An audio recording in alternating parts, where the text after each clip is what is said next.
Right, folks, welcome back to Brew Time. We've got Bob Teahan from the machine shop back on. How you doing, man? Very good, very good. How are you?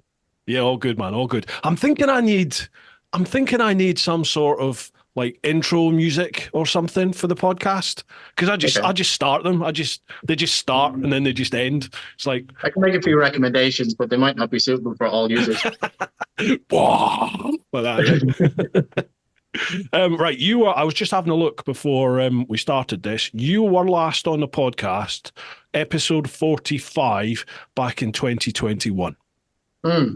Now, I'd imagine a few things have changed in that time, Bob. Yeah, we don't have any lockdown anymore. This is good. Lockdown. What was lockdown? I had a great time in lockdown. Done loads of cycling, and about halfway through, I started running out of money, so I just opened up anyway. Yeah, Uh, yeah. which That was a I ballsy move. kind of That was a okay to look ballsy at. move. Like, So, obviously, everything's working out now. yeah, everything's working out now. Obviously, we took all reasonable precautions. We had screens up, we Yeah. had gloves on, we had all the rest of the stuff that we needed to do. But it was a tough time. We had to do something. We've got a few customers in tonight. We've got. Do you want to come up, say hi? For folks Del, listening to the podcast, Bob Del, is Del's in the make, machine shop as we speak. yeah, Del's making a fry up. Del. Oh How you yeah. doing, pal? You all right? How's it going? Excellent. Good, Del, good, good, Del's good. one of my customers. He built this bike here behind us. Oh, wow. Yeah, it's stunning. We're going to have a chat about that. That is beautiful. Yeah, so we've got a few customers here tonight and have bikes here currently that they're working on. I've asked them Hmm. to stay quiet, so while we're chatting. But what I'm going to do is hand over the phone to them. They're going to chat me through their bikes as well. So Del will chat me through the CX here. Kev's working behind the camera there, and he will chat me through his. I'm not allowed to say exactly what it is because it's a custom bike as well. Race bike. Yeah, All very right. small race bike. Yeah. Race bike. Yeah, yeah. Yeah, and then we've got Faith here as well. She's just doing a few bits of maintenance for Hello our there. throne. Awesome. Awesome. Right. For folks listening onto the podcast, you might want to watch the YouTube vid as well then and see these. I mean, that bike behind, that is stunning. What a piece of kit. What do you want to do Yeah, then? Shall we start with that one or do you want us to have a little chat first? we'll have a chat first. Yeah, have a chat Cool. first. Okay, see you in a Right. bit, guys. Chat to you in a wee while. Cheers now. Right. Yeah. So, God, 2021 to now. What's going on? What's been happening? Stuff like that. What's that? 2021 till now. Sorry, I've a gate by the where the tools are. Stop people taking all my tools all the time. 2021 till now. What's been happening? Learning a lot. Learning a lot. It's been great fun. The word that sticks out most is fun. It's been hilarious. It's been absolutely just never stop smiling all the way through. There's been a few hiccups here and there, but we've had fun sorting them out as well. So stuff that we've done loads of racing, loads of track days. Been involved in lots of festivals. We've had our own bike nights, like own little mini festivals. Yeah. I'm sure you've seen some of the Instagram posts. Just going strength to strength, really. I can't complain. Loving every minute of it, and it's just a great adventure, best adventure I've ever had. You seem to really be like developing and nurturing a really good community spirit over there. That's the one when you look at your like your Instagram account, folks. I'll leave links for it down in the description. Make sure you check that out. But when you check out your Instagram, I mean, you're always smiling, you're always having fun. It looks a blast. It reminds me of what like. You know, when people talk about that, like bikers, proper bikers, like in the 70s and 80s, it reminds me of that. Like you guys just seem to be having a scream all the time. That's what we're trying to aim to do. We think that biking or bikers have kind of lost their way a little bit. It's all about like the latest gadget and the latest, the latest. It's quite whatever kit sterile now, isn't it? That is so sterile. Everything's done on finance and credit cards. Nobody kind of gets their hands dirty anymore. Everybody's terrified of touching their own bike, and working on their own bike. That's not what made bikers bikers. What made bikers bikers are being a little bit leery, not troublesome, but a little bit leery. When you break down the side of the road, you didn't have the RSA or AC to come and get you, so you had to pick it yourself. It's that humility of being a biker, and that's what we're trying to nurture here. There's no attitudes around this place. It's all super friendly. You come in with no skills and you leave knowing something. And the more you come here, the more more your knowledge grows and the more you kind of become one of us almost. Yeah. And the best thing, it's not clicky here. It's not clicky at all. If you come in as a total fucking idiot, you're almost, you get an extra welcome because you're here and you're willing to learn. It's very like a gym. Like when massive fat person goes to the gym first, nobody laughs at them. They encourage them. They want, yeah, come on, let's learn more. Let's get you where you want to be, and that's what we do here. Unless you turn up in a Harley. Right? Yeah. Sorry, what was that? I said unless you turn up on a Harley. Unless you turn up on a Harley. We haven't allowed 1 or 2 Harleys in. Oh, they're now allowed, are they? It depends on the person. If the person doesn't look like a Harley rider, we're kind of like, okay, right, come on in. We'll teach you the error of your ways, and hopefully get you to buy a good bike. I love sports bikes. I love adventure bikes. I love electric bikes. I can't stand Harleys. I cannot stand Harleys. Electric? Do you get many electrics in now then into the machine shop? None at all. We've had 1 or 2 come past, but it's mostly like Surons and that sort of stuff. Personally, I love electric. I can't wait for it. It's really exciting. Why is that then? Well, the possibilities are endless with it. Like we've kind of reached what, the end of what an ICE engine can do. Yeah. We've not really made any developments with internal combustion in a while. We're just getting a little bit more efficient all the time. They'll probably get another 50 horsepower MotoGP bikes, and then that's kind of the limit of what we can do. You can go into stuff like pneumatic valves and fancy kit like that, but it does have a limit. Whereas electric stuff, you just keep feeding it power and it goes faster and faster and faster. What we need to do is lighten the batteries and make the chassis a bit better. And I think that that's the next big leap forward in motorsport. Yeah, I had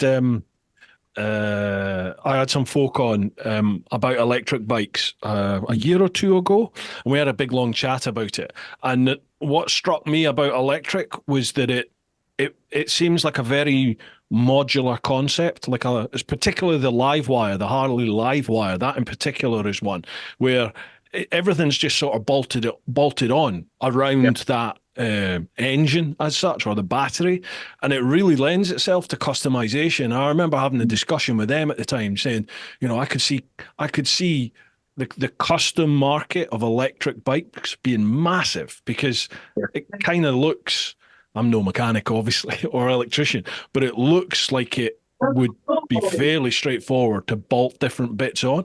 I know the Long Way Up lads, Ewan and Charlie, the team behind them when they did that. Yeah, it was really good. Yeah, they obviously they fully customized a couple of live wires that they took away as well. I've actually got Charlie coming on the podcast in a month or so, and it'd be interesting to chat to them about what sort of issues they had with customizing the electric bikes and what the future is going to be for that. That's just going to be all the same kind of stuff going forward. Like we always find a way to customize them. But I think the biggest issue we have at the moment is the batteries.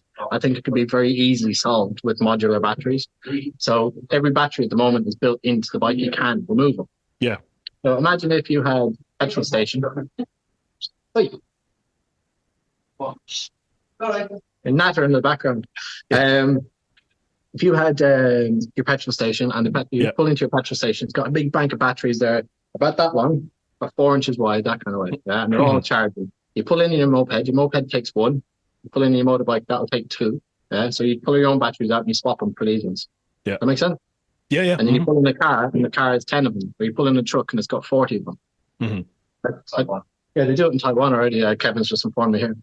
And I don't see why that's not viable. Like, it'll get rid of all the issues with battery or Teslas being scrapped once the batteries become bad. Yeah, I chatted to them about that actually, because that was my thoughts, was that as soon as the batteries can become interchangeable to that extent, where the convenience of petrol is there with electric, as you said, you just rock up, take the dud battery out, pay for the new one, whack it in. But they pointed out at the moment, the current battery technology for a bike, it's roughly around about 1 kilogram in weight of battery for every mile you can do on the bike. So if you want 100, which most electric bikes at the moment, you're getting a usable range of about 100 miles roughly to a charge. I keep making noises back. Sorry, could you repeat that? Yeah, at the moment, where they're currently at with the battery technology for bikes just now, most of the electric bikes have a usable range of about 100 odd miles, some a little bit more, some less, depending on how you ride it. But if you ride it the way you would, certainly the way I normally ride a petrol bike, if you ride that on an electric bike, lots of different types of riding, you're going to get roughly 100 mile. So that equates to about 100 kilogram battery, because it's a kilogram for every mile, roughly, with the current battery technology, which is why you just can't. Obviously, what you're saying about making them modular. So, say for a bike, you could have, I mean, you'd need to make it usable, wouldn't you? You'd need 10 kilogram batteries effectively, where we currently are. And then what they also said was, well, how do you QA that? How do you bring quality assurance across all of the, not just that one petrol or electric station where all the batteries are monitored and they're all within acceptable levels, because obviously they deteriorate with time. But how do you do that like nationwide or globally? And it just sounds like it's a logistical nightmare. But if they're doing that in Thailand already, there's obviously a successful model. So why are we not following that? Yeah, there's lots of teething problems. Like when fuel came out first, there was one before kerosene. It was just crude oil, and then they started making kerosene. So kerosene was the first type of fuel. Then there was diesel, then there was TVO. TVO is probably a lot even before your time. That's what they put in their tractors. And then there was petrol. So there was 5 or 6 different types of liquid fuel before we settled on petrol and diesel. Gotcha. Yeah. And we're not even finished with it, like, because we just came out of that fucking E10 shit. That's another version of fuel that won't work on other cars, like all bike and all cars. So we're just developing things all the time, and batteries will be the same. It won't be long. I'm really excited about it from a racing point of view, because there's no limits there, and all the technology from racing will trickle down. So if you have imagine the TT was done on modular bikes, on modular batteries, and you do a lap, you swap your battery, you do a lap, you swap your battery, you do a lap, you swap your battery. Then all of a sudden you've got a market there for batteries that last twice as long. And people are going to win, pay tens of thousands for one battery. So that's an incentive for battery manufacturers to manufacture a battery that has ability to last twice as long. So graphene, graphite, that sort of stuff. And then they'll buy that battery. They'll do 2 laps on the one battery. They'll save those 40 seconds in the pits, and they'll win the race. It's that fast. And Honda done something like that back in the 70s. They went around TT, and they pulled in, and usually it's like about a minute to fill the fuel up at that time, because they were using jugs. Yeah. What Honda did is they had a big strap. They had the strap over the back of the tank. They lift the strap up, took tank off, put a new tank on, full of fuel, and off they go. So it brought it down from just under a minute to 10 seconds, and they won the TT. It wasn't the fastest bike there. It was just because they were able to get 2 laps in faster than everybody else. It's all about thinking. I think batteries will do something similar, and I'm very excited for the future. But you get all this shit on Facebook and Instagram about, it doesn't make no sound and it doesn't do this and does that. I don't fucking care. Like, if you're riding a bike properly, you don't have time to listen to it. And a lot of people, I mean, electric bikes are bloody noisy. It's not like they're like stone cold quiet. They're fucking noisy things. I've ridden loads of them, and they do make a heck of a racket. I tend to find a lot of the critics of electric bikes are people who haven't ridden one. Not always, but a lot of them are. And it's the same with everything, innit? You get it with bikes. People don't like adventure bikes, or I'll bring the GS up. We're long enough into the podcast. There's critics of that particular bike, and they've never even sat on one. It's just human nature, innit? And it's different. I critique the GS quite harshly. The bike is great. It's the cunts that ride them. Yes. Yeah. That's the problem, isn't it? I mean, it's I get that. There's different types in there. Takes all sorts. Yeah, I think that people should ride an electric bike, because remember you rode the this is Kevin. Hi Kev, how are you? So Kev's a design engineer. He builds motorbikes for a living. Well, designs motorbikes for a living. Awesome. He sits at a desk. Same as me. Drawing pictures. So he borrowed a live wire from work, and you're saying it's like the three thing you've ever. Yeah, there was no theatre to it and no character. I wouldn't take it out for fun, but I really like to just go from my house to my gym in Hinkley through about 10 sets of traffic lights, 5 o'clock in the evening in traffic. And what I really like is like you can filter to the front of the traffic, and then you sit there and take your hands off. It's not hot, it's not vibrating, you don't have to find neutral. Yeah. And then it's just right on screen. You're not like, normally I'd be commuting on like an RSV4 or my Tuono, and on that I'd be waiting for the other lights to start changing, then pull the clutch in, find first, and then be ready to go. And you're kind of stressing out a little bit. Try and start like, it. All that, first. And there was just none of that, and you were just pulling away faster than everything else. Yeah. And very, very stress-free from that point of view, but pros and cons, isn't it? Yeah, definitely. It's a different experience riding electric for sure. Yeah, it is more relaxing. Yeah, I definitely agree with you on that. It's a more chilled out ride, but it's intoxicating, isn't it? That grunt, the acceleration those things have got, just makes you want to rack the throttle every time. But then your battery just goes straight down. But I enjoy them. Didn't you get thrown out of the map for whacking the throttle on? No. I resigned. You resigned, okay. The thing I'd say though about like whacking the throttle on is coincidentally leaving here one evening, and it was November, so it was just starting to get frosty. I was coming out of the estate and I whacked the throttle on, and it started to spin up the rear and came around on me very fast. Jeez. And you don't, well, I feel like I would have caught that sooner if I could hear an engine going. So, I'm used to riding dirt bikes, so I don't have tractor control or a red tackle or anything like that. But you don't hear anything going. Like the rear starts spinning up, and you don't quite get the same sensation of when you've lost control. Yeah, I got a text when he arrived home. He was like, not sure if it slipped me out or if it was the bike, but I nearly put it in the truck. You do have to dial your brain in more with electric because, as you said, you haven't got a lot of the indicators as to what sort of throttle you're doing, do you? Like the engine isn't screaming; it's just it might whir a bit more. That's about it. I never thought we'd be having a discussion about electric bikes. Not in a million years did I think that this chat would go down electric route. Oh no, we love it. We're very progressive at Machine Shop. Extremely. No, it's a good way of putting it. We're very progressive. It's probably because we're all racers. We're looking for the next thing all the time. Yeah. What's going to be faster? What's going to be beating the lap times? We have to look to the future as a racer. And I get pissed off when I go to races and everybody's saying, "Oh, it should be two-stroke." I'm like, fuck two-stroke. It's cool. It's fucking cool. But there are steam trains and we don't use them anymore. We've got better technology now. And I think if you kind of flip that the other way, electric's the next thing. I'm really excited about it. See, I kind of like 2 years ago, that was my thinking was, right, we're moving towards electric. But I've really reversed my opinion in the last couple of years. I get the impression the industry is and the governments are just starting to put the brakes on it, and they're just kind of going, whether it's because they're realizing we're not really ready yet, we haven't got the infrastructure, no matter what they say, it's just not in place yet.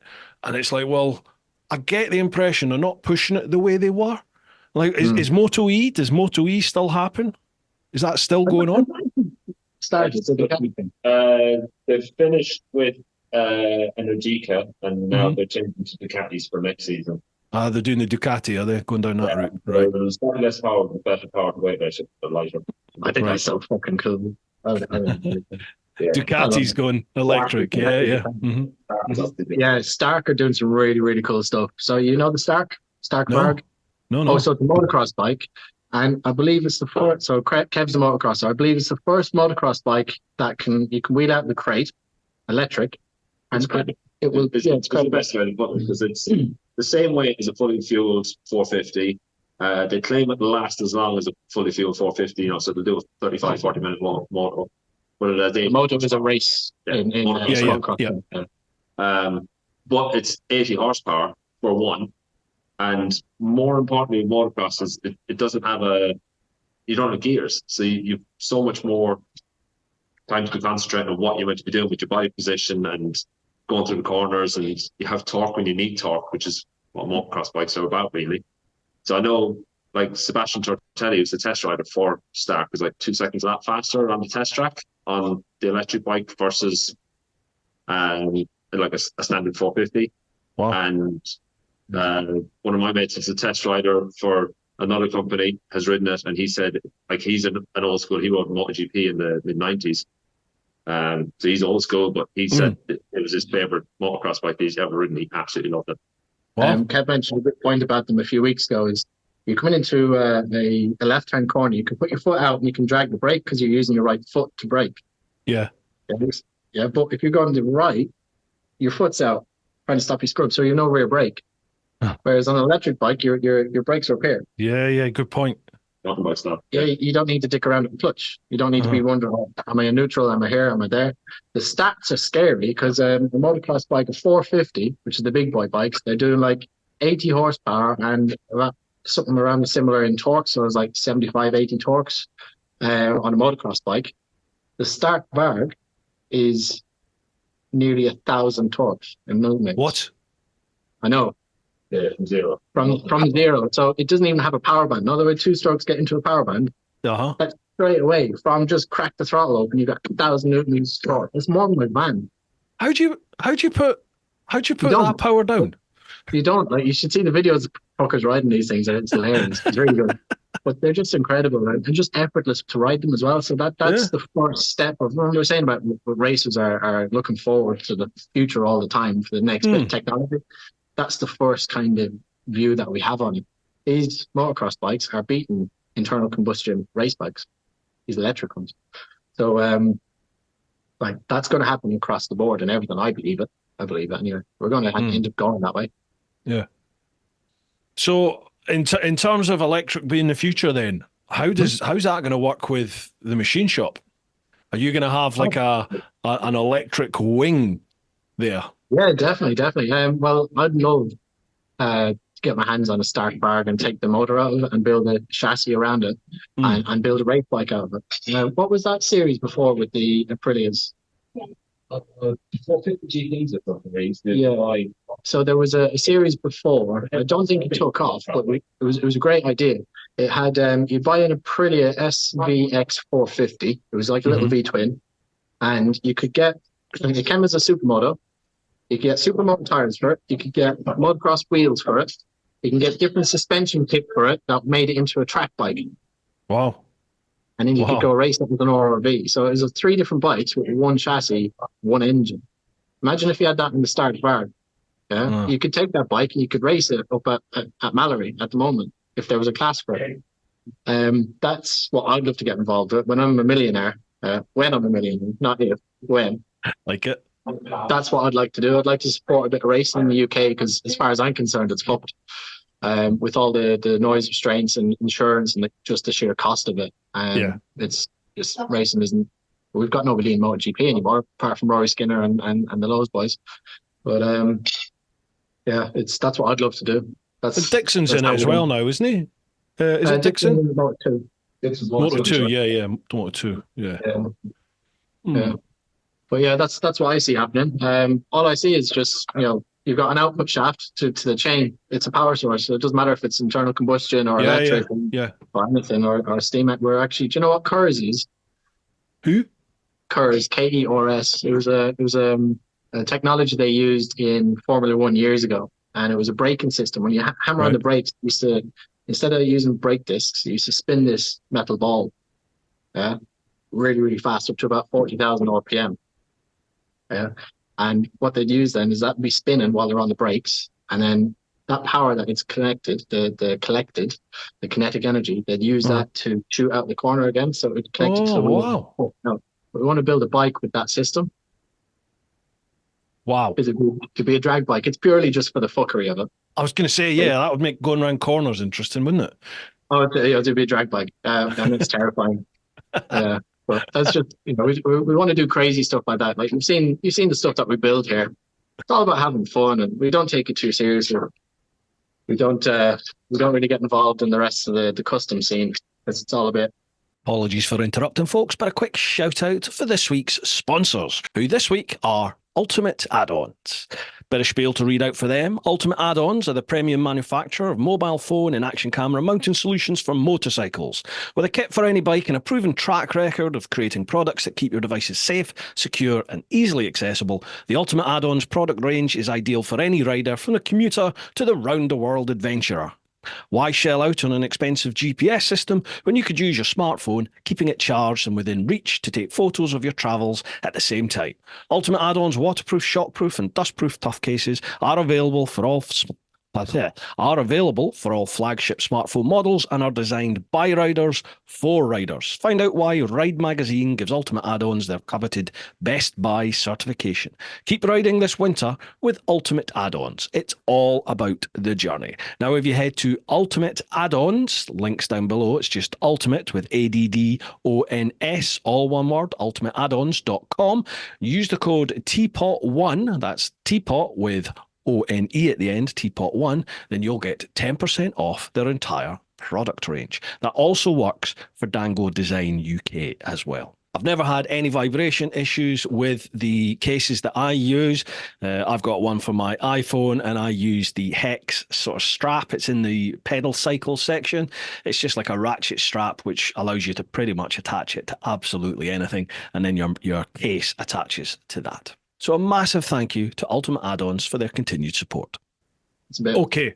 For those that haven't listened to the first chat we had, or anyone that's not familiar with what the machine shop is, give us a quick sort of synopsis. What is the machine shop? What's the idea behind it?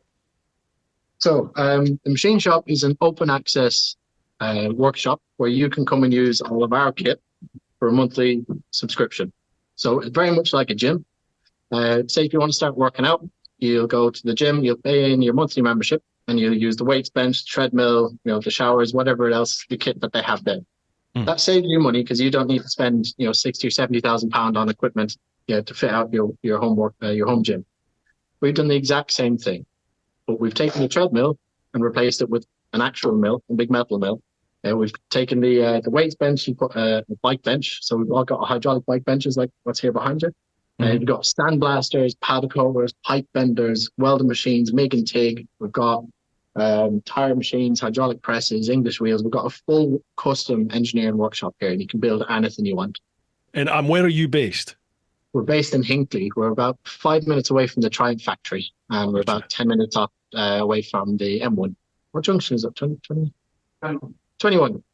Junction 21. We're about 10 minutes away from Junction 21 on the M1. And are you still open effectively 24 hours a day, 7 days a week? That's what we're famous for some reason. So our official working hours are 2 p.m. until 11 p.m. Monday to Friday. And then Saturday and Sunday we do 10 a.m. until 11 p.m. And I don't do all of those hours anymore. We've got a bit of help now. And those hours are taking a negative effect on my work life and my home life as well. I was going to say, have you managed to find a balance yet? I'm getting there. I'm definitely closer to it. I'm working significantly less than I used to. I was doing something like 110 hours a week. Yeah.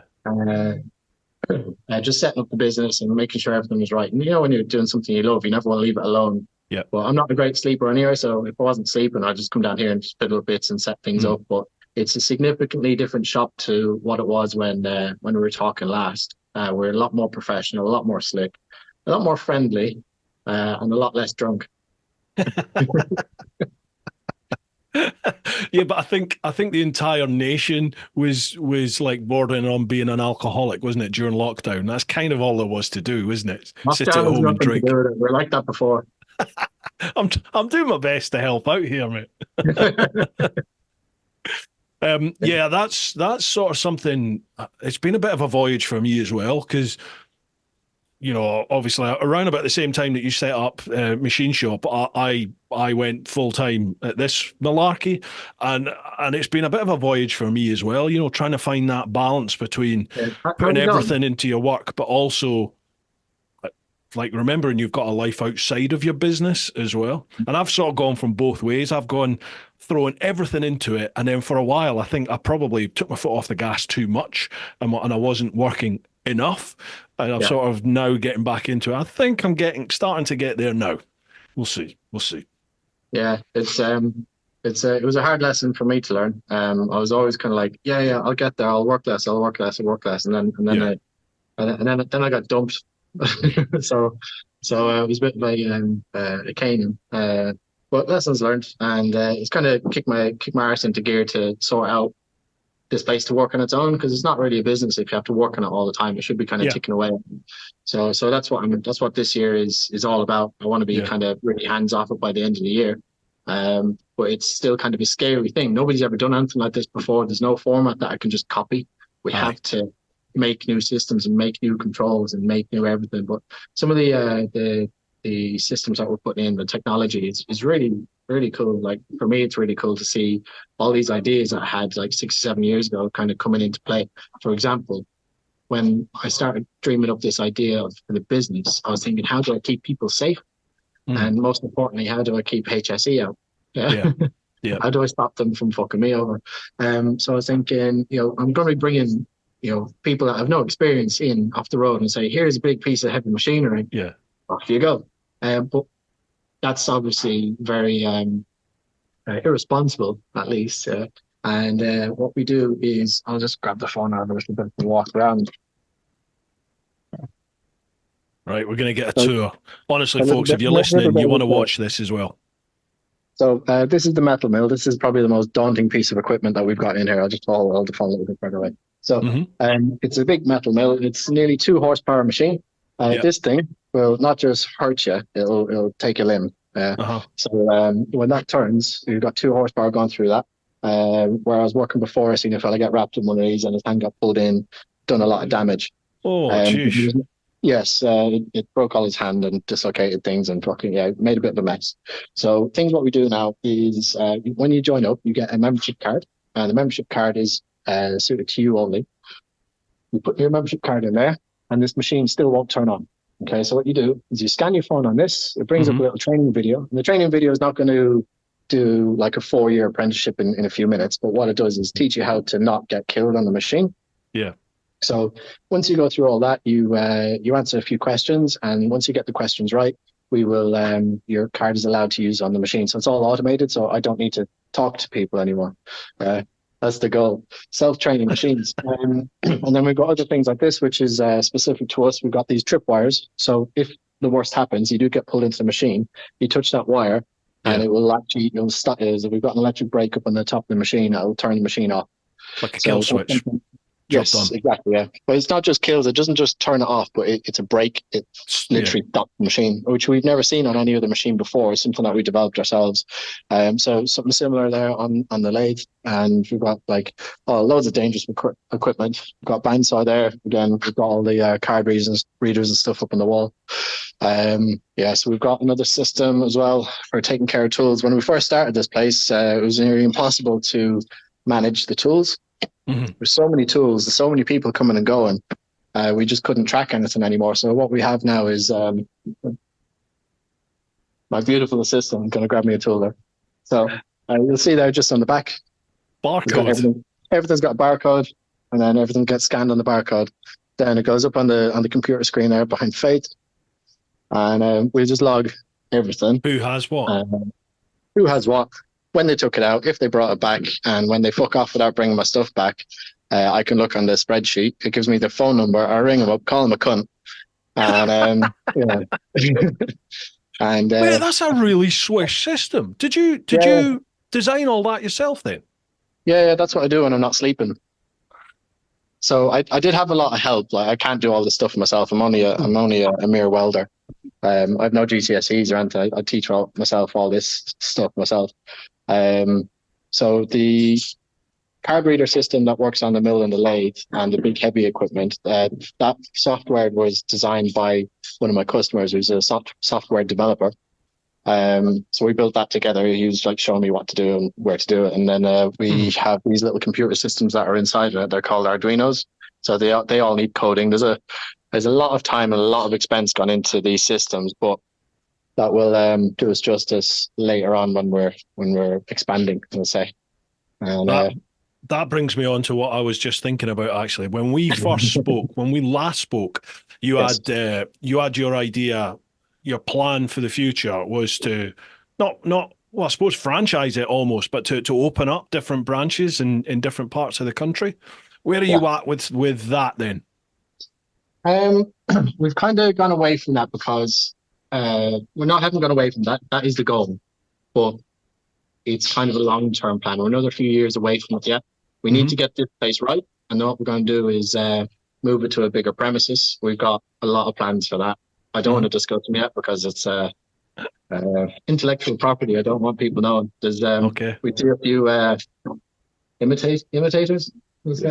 A few imitators springing up from time to time. So we're just trying to keep our ideas to ourselves for now. But we are working on something. So in terms of expanding and getting multiple different locations, not quite yet. We're probably a few years away. But hopefully within a year we can announce our plans for what we're going to be doing next, and it's going to be fucking big and fucking cool. Well, mate, listen, if people are copying your idea, that's a good sign. You know, imitation is the best form of flattery. Yeah, absolutely. Yeah, you obviously you're doing something. I'll tell you, like, folks, if you went to this year's NEC show at the bike show in Birmingham, you couldn't not have seen the machine shop stand. You were probably one of the biggest stands there. In all the content I saw to do with the bike show, you're prominent in just about every sort of like pan shot you see of the halls. You can see where you guys are. And out of everybody there, your content that you were pumping out on social media was the most engaging and it was the most fun because you had all sorts of competitions, didn't you? You had like a tire changing competition. You were doing like welding in. I mean, how'd you get away with that? How'd you get away with doing welding in there? I must say, it wasn't me. It was all Maria. So you've seen Maria. So it's impossible to miss Maria.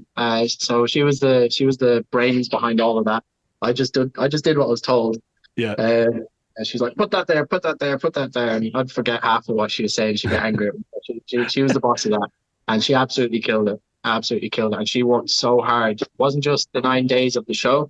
She put in 5 weeks of work before that. Just with health and safety and risk assessments and method statements and all that shite that you need to put in. I don't know how she done it without tearing her hair out. It was really impressive. Fair play to you. Well done, Maria. She'll be watching this later on. She'll be taking notes. You should have said this. And why did you say that? I know. Yeah, you should have done that. You should have done that. I mean, the whole. Sorry to interrupt, but the whole look of your brand is just. It's not even gone up a level. It's on a different level.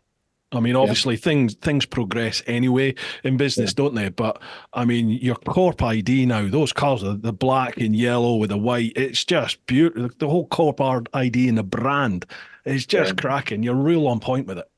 Thank you. That was all developed from an Irish road racing thing. So another, like the chevrons that we use. Yeah. When you go into a bend or a corner in the UK, you've got the chevrons that are white and black. In Ireland, they're black and orange or black and yellow. Right. So it's an Irish road racing thing that brought over. So and then I developed the logo a few years ago because I was just sketching things and holding verniers. This is kind of a cool, fun logo. And I didn't want anything too serious because lots of brands come out and everybody's got a t-shirt brand these days. Yeah. And everything's all like skulls and spanners and fucking this and that. And I'm like, fuck that shit. Like, I'm not 16 anymore. Like, what can we do that's a bit more fresh, a bit more sharp and clean and doesn't look like a tattoo? And that's kind of what we come up with. It's a little bit more corporate than the typical stuff that you see, like custom shed builders kind of coming out with. And we wanted to set ourselves away from that and provide a bit more of a professional service than what they'd be used to. So that's how we come up with it. But Maria has taken that and she's just done fantastic things with it. Like she's just makes it. You can tell when she's gone on holiday because it's my job to post stuff, and it just goes back like 3 years. Just drifts away. It's like a child's done. Like, I'll stick to the welding, I'll stick to the bike fabrication, and she's absolutely. I'll be lost for her. She's fantastic at it. Really good. It's we sort of touched on this earlier, didn't we? That I think in order for your business or your idea to grow, you've got to identify your strengths and your weaknesses, and then you have to farm out your weaknesses to the people with strengths there, don't you? And it's like you have to invest in bringing in help effectively and the expertise in these various different parts in order to take the things onto the next level. It's kind of, I'm sort of at that stage at the moment where I'm like, I need help with editing, but then there's things like, you know, like just posting on the socials, it's a simple thing, isn't it? But it takes up so much time. And these days you really need some sort of strategy with it. You can't just hunt stuff out and hope that it's going to do well, which is what I do. And occasionally you might hit a jackpot and you get something that picks up some traction. But most of the time, my stuff just ticks over. And I'm just personally, I'm just at that stage where I'm looking at, somebody that specializes in marketing. We can do a rebrand, and then they can put in an actual structured plan to take things forward. Yeah. So yeah, we'll see. I mean, all you guys it's obviously worked for you guys, because it's impressive. It was really nice to see where you are now. Thank you, thank you. Funnily enough, like neither of us are marketers. Wow, okay. We spoke to Maria's a product designer, product engineer. So when she went to university, she learned how to develop a product, how a thing would feel in her hand, and how it would work in real life situations, and graphic design as well. So she's kind of brought those skills, and you can see that, but she's got this like a octopus brain, where she can kind of think about 10 million things at a time. Oh, I've just an octopus with one leg. Yeah. So we've got, again, like what you said earlier, a good leader will surround himself with people that are good at things he's bad at. And I'm bad at a lot of stuff, but I'm good at risk. I'm really good at taking risks, and I've got a good vision. But when it comes to marketing and finance, from the workshop, that sort of stuff, I'm kind of only okay. So Maria helps the marketing. We're learning that together. Learning how to make plans and where to focus things. Because currently we're just kind of throwing stuff everywhere and seeing what happens. Probably much the same as yourself. And then Kev takes care of a lot of the finance stuff. And Dell in the background there, he helps us on the festivals that we've been doing. So have you seen the festivals that we've been doing? Yeah. Can you tell people a bit about them then? Yeah, of course. So it all started with the Adventure Bike Riders Festival. Probably a few of your viewers might have been there. ABR Festival, for short. We messaged them saying, look, we'll provide entertainment, saying we'll do some welding instruction, we'll do this and that, and teach people to be a bit more hands-on. I was thinking, adventure bikers will absolutely love this, because they're kind of used to going off into the wilds or somewhere and having to fix the bikes with twigs and cable ties. And when we got there on Thursday, we set up Thursday, we start working on Friday, teaching people. But everybody was coming to us saying, oh, I've got a broken this, I've got a broken lever, I've got breaking fucking everything. Either on the ride there or on the trails. Have you been to it before? Yeah. It's fucking hardcore. It's seriously hardcore. I wasn't expecting it. Yeah, there's a heavy going trail there. They've got different levels, haven't they? But yeah, some of it's hard, especially if it gets wet.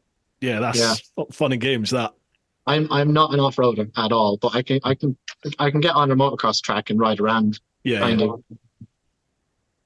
Which time? Oh, when I dislocate yourself. Oh, Kevin just reminded me of one of my first times out on a motocross bike. I was on his 125. And I was very slowly going through a corner, right-hand corner, and took the front, fell down, put my hand up. My body went down, but my shoulder stayed up there. Oh, no. But my shoulders used to come out a lot then.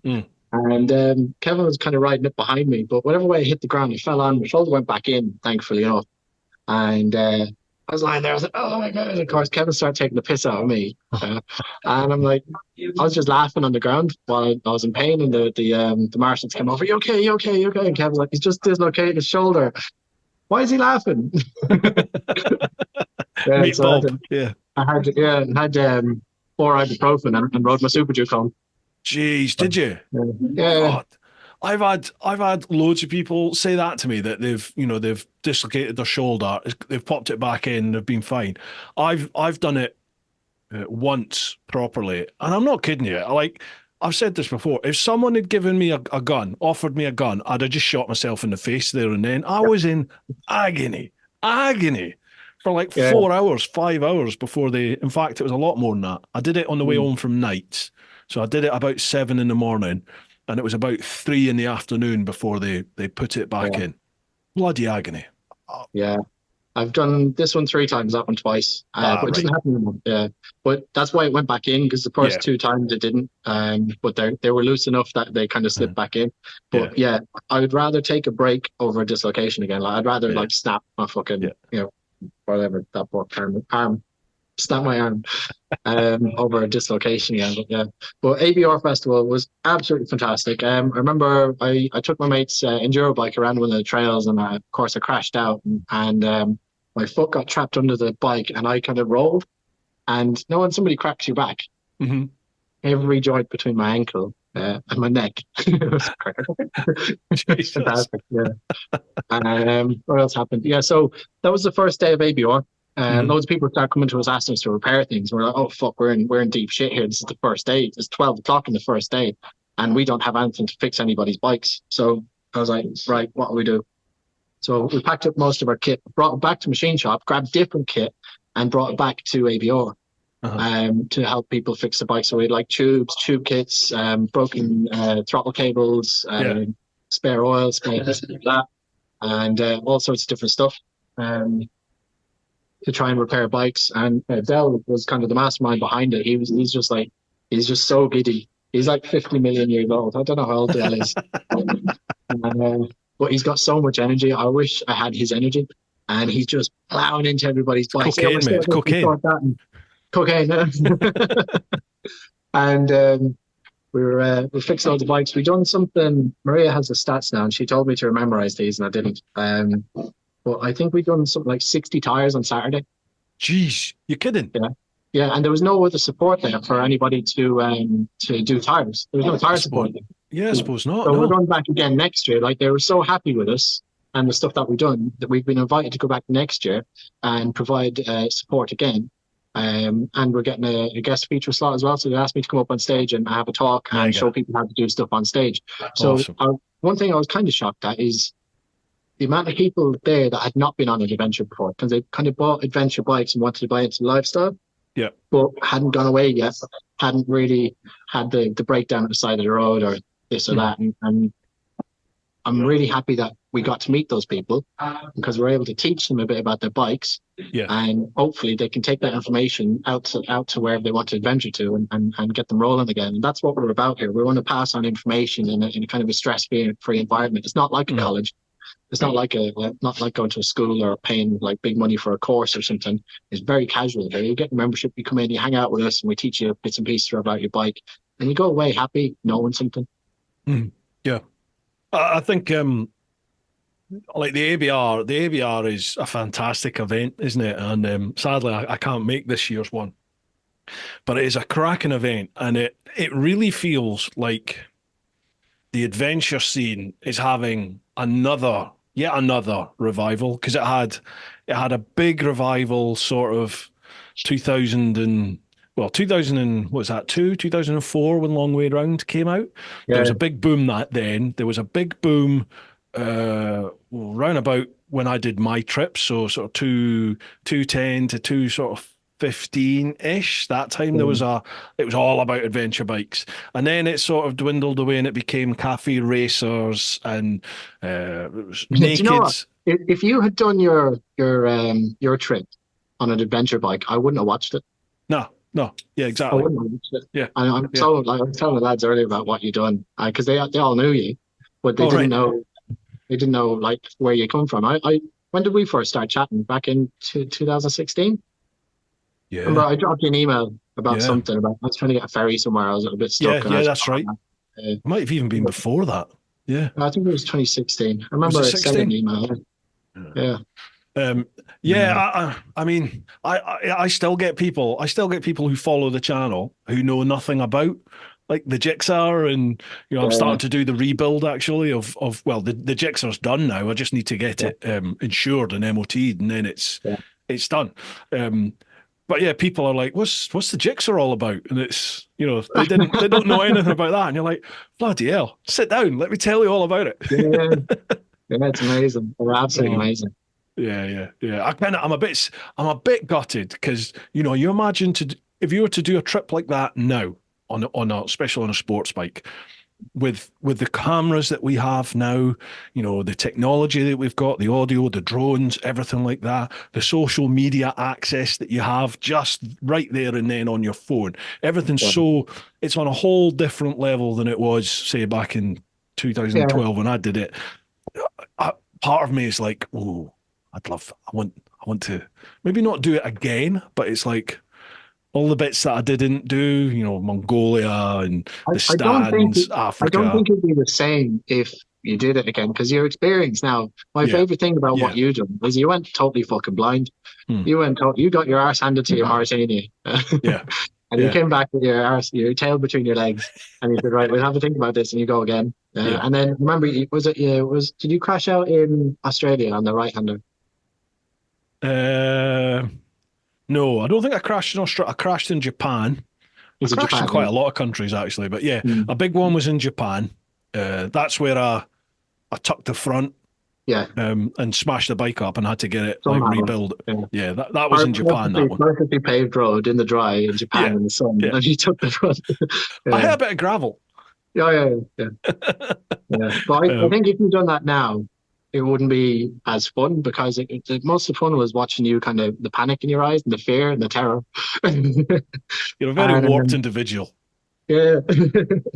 No, it's because you don't want to watch somebody that can go around the world. Like watching Lyndon Poskett's brilliant because he's so full of life and he's capable, and that's the kind of that's aspirational. Whereas you are, the normal guy. You kind of went out there and you went, fuck it, let's go. You made a ton of bad decisions, and that's what normal people are going to do. Yeah, that's what I've done that when my adventure bike ride. Remember we were talking about before. I've done like 26, 27 countries or something, but I ended up in a minefield in Bosnia. Remember that? I can't remember that story. Remind us. I had a Super Duke or the 990 one, so it was the mad one with the extra power, no traction control, no ABS, none of that shit. And I was like, where will we go? And me and Kev, that was chatting on the camera there a few minutes ago, we said, fuck it, we'll try and ride to Greece. And so we left. We woke up at like 3 a.m. or something, and we jumped on the bikes and left, and we hit for Dover, got the ferry across, and rode off down through. We went to Munich first. Just kept riding, stayed awake all night long. Kev, Bosnia. I'm just telling the story. Some fella died in the petrol station. I was filling up my bike, and I was just looking at the clock. And the guy opposite me on the other side of the pump, he just kind of looked at me and just went, "You're kidding me?" Yeah, he fucking died. And I just kind of stared at him. I'm like, looking to see if he's all right. And I'm like, trying to finish filling up my bike as well. I was like, "All right, mate." Of course, it's in Germany. Nobody understood what I was saying. I tap, tap, tap, tap, put it back. And I went around, But by this stage, like, there's people running over to him. He had a heart attack. They called the ambulance, but fucker died there, Jesus. So that was the first of the mad things that happened on that track, that trip. Then where did we go from? Indy. Was it Munich? Well, I can't remember all the places we went to. And did you make it to Greece? No. we get lost. Yeah, so we went Munich. That was the first kind of big stop. We just went to Munich around and looked around to Munich, but went Munich. Went to a place called. Are you not swear? Yeah, of course, yeah. Well, we're not swearing because it's a place name. You're not swearing because you're Irish. You're a fellow Celt. It's just part of our religion. Place names that we went to. So we went to a place called Fucking first, which is between Germany and Austria on that border there. It's got to be done. The KTM factory. And then from there through Austria and then the next night we stayed in Czech Republic, Czechia, in a place called Český Krumlov. The next night then we stayed in Bratislava. That was a great night. You want to talk about that? No, we'll come in myself. I had a great time. Bratislava is good, yeah. In Bratislava, straight down. I mean, I'll summarise it because I've got shit to do. Bratislava, straight down through Hungary, through stayed in Croatia, then into Bosnia. Got lost. We got mugged on the border. Where in Bosnia? Not mugged by the police. You need to pay this one with the country. You need to pay us how much? Yeah. You need to pay €100 per bike to get in. It's like we have €50 total. They go, okay, fine, €50. Yeah. That'll do. Yeah. But we're Down to Bosnia, and then Croatia, ferry to Italy, and Italy back to Munich. There's your new. Awesome. What a trip! We're in Bosnia somewhere. We're looking at the map, and we need to go from Banka Luka to Sarajevo, and we're thinking, right, we'll follow this route here. So we're on a sports bike, of course. I'd picked like the grippiest tires Dunlop made, like nearly slicks. And so we're on some tarmac. The tarmac turned to shit. Tarmac turned to fucking gravel. Turned to mud. And he's got his girlfriend at the time on the back of the bike. On the back of his V4 Tuono. I had my Super Duke, and we're just dragging these bikes up through the mud, like there's that depth of mud, wet mud. And every time we came across the mud, she'd get off. She'd walk up onto the verge, walk around the mud, and meet us on the other side. We'd be dragging these bikes through, and fucking we're falling over, and it was about 6 hours of hardship trying to get up this road. And we're looking at a big sign, and we're looking at the back of the sign. So I wonder what that says. We walked around the other side. It says, "Do not enter, minefield." Skull and crossbones and all that. Yeah, we just rode through a minefield. Yeah. And we're like, what the fuck do we do now? What the fuck do we do now? And we couldn't go any further because the road just got too bad. The bikes wouldn't move. So we had to try. We have a funny video of him doing like a 14-point turn because there's no lock in the bike. He's like trying to get around in a minefield. Yeah, in a minefield. So we'll just stick to our tracks. And this is Kevin. How fast do we need to be going to get across a mine for it to explode behind us? And he says, yeah, I can do the maths. So he's an engineer, so he gets out his phone, he's doing all the maths. He's all right. So he Googled how fast a mine explodes and seeing how fast he was traveling across it. He says, yeah, we can do it, but we might need slightly faster bikes. I'm like, well, what speed do we need to be going? He goes, Mach 3. So we got out of that. Yeah, we got out of that, and it was a genuinely scary experience. I remember it was like 41 degrees of heat, and I was in leathers, but I had cold sweats. So I was just shaking. And we'd slept in a petrol station that night because we didn't make it to where we were meant to be going to.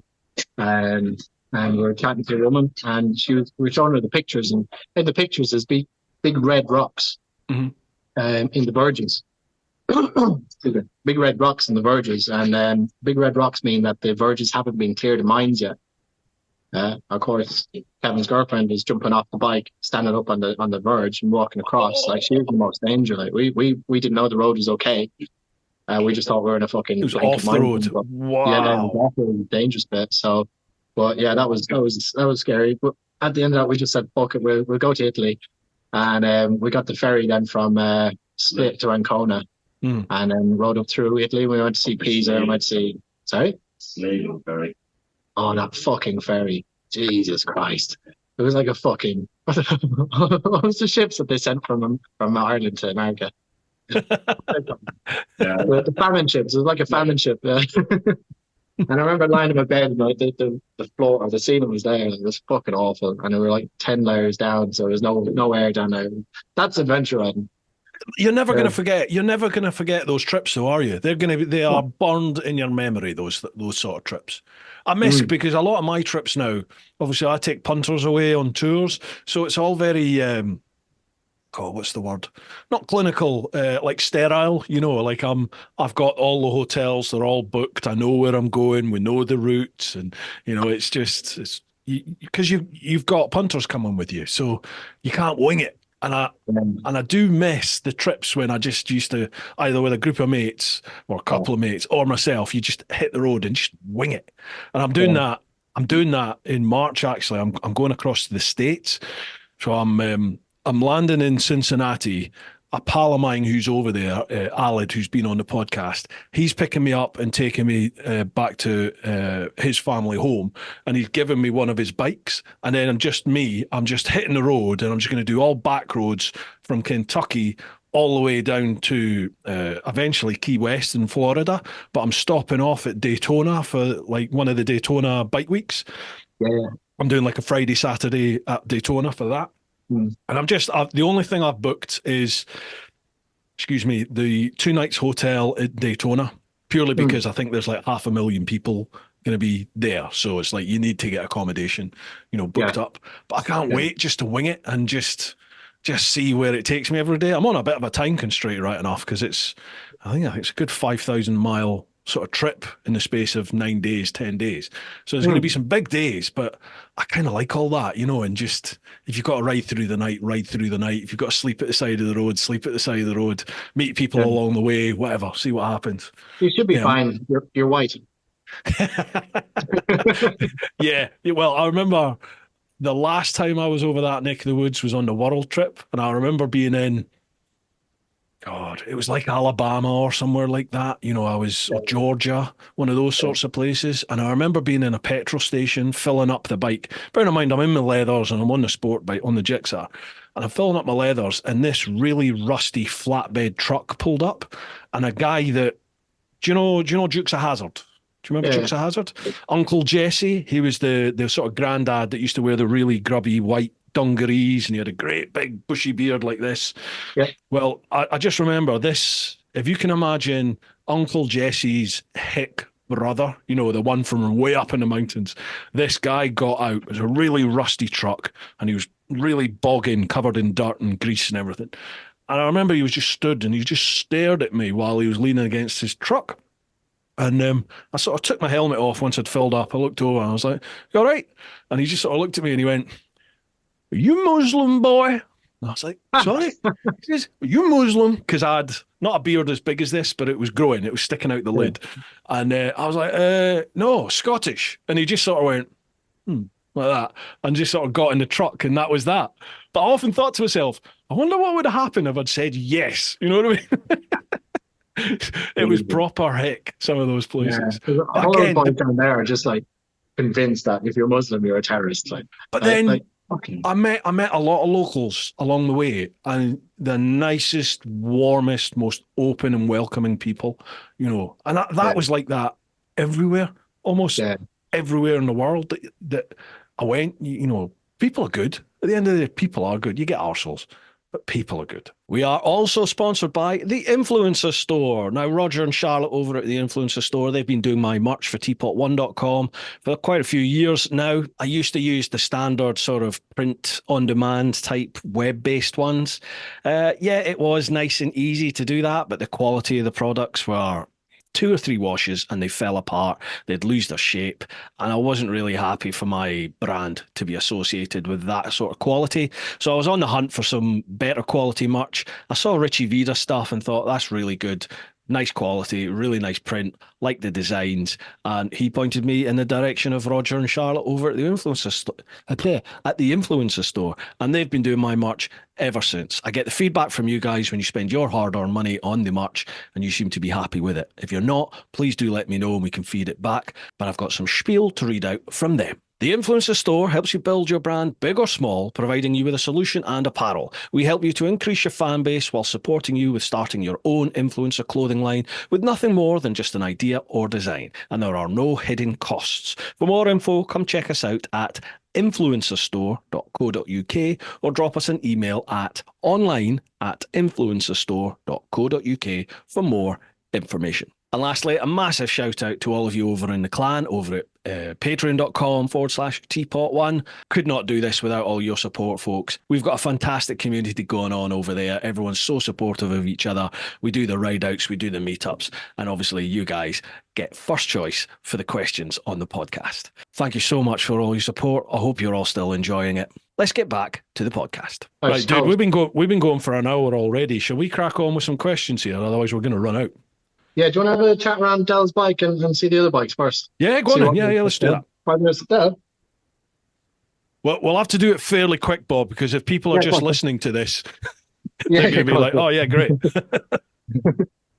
But definitely, folks, you're going to want to watch the video for some of this. See some of these bikes. This is Dell's bike, so it's CX500.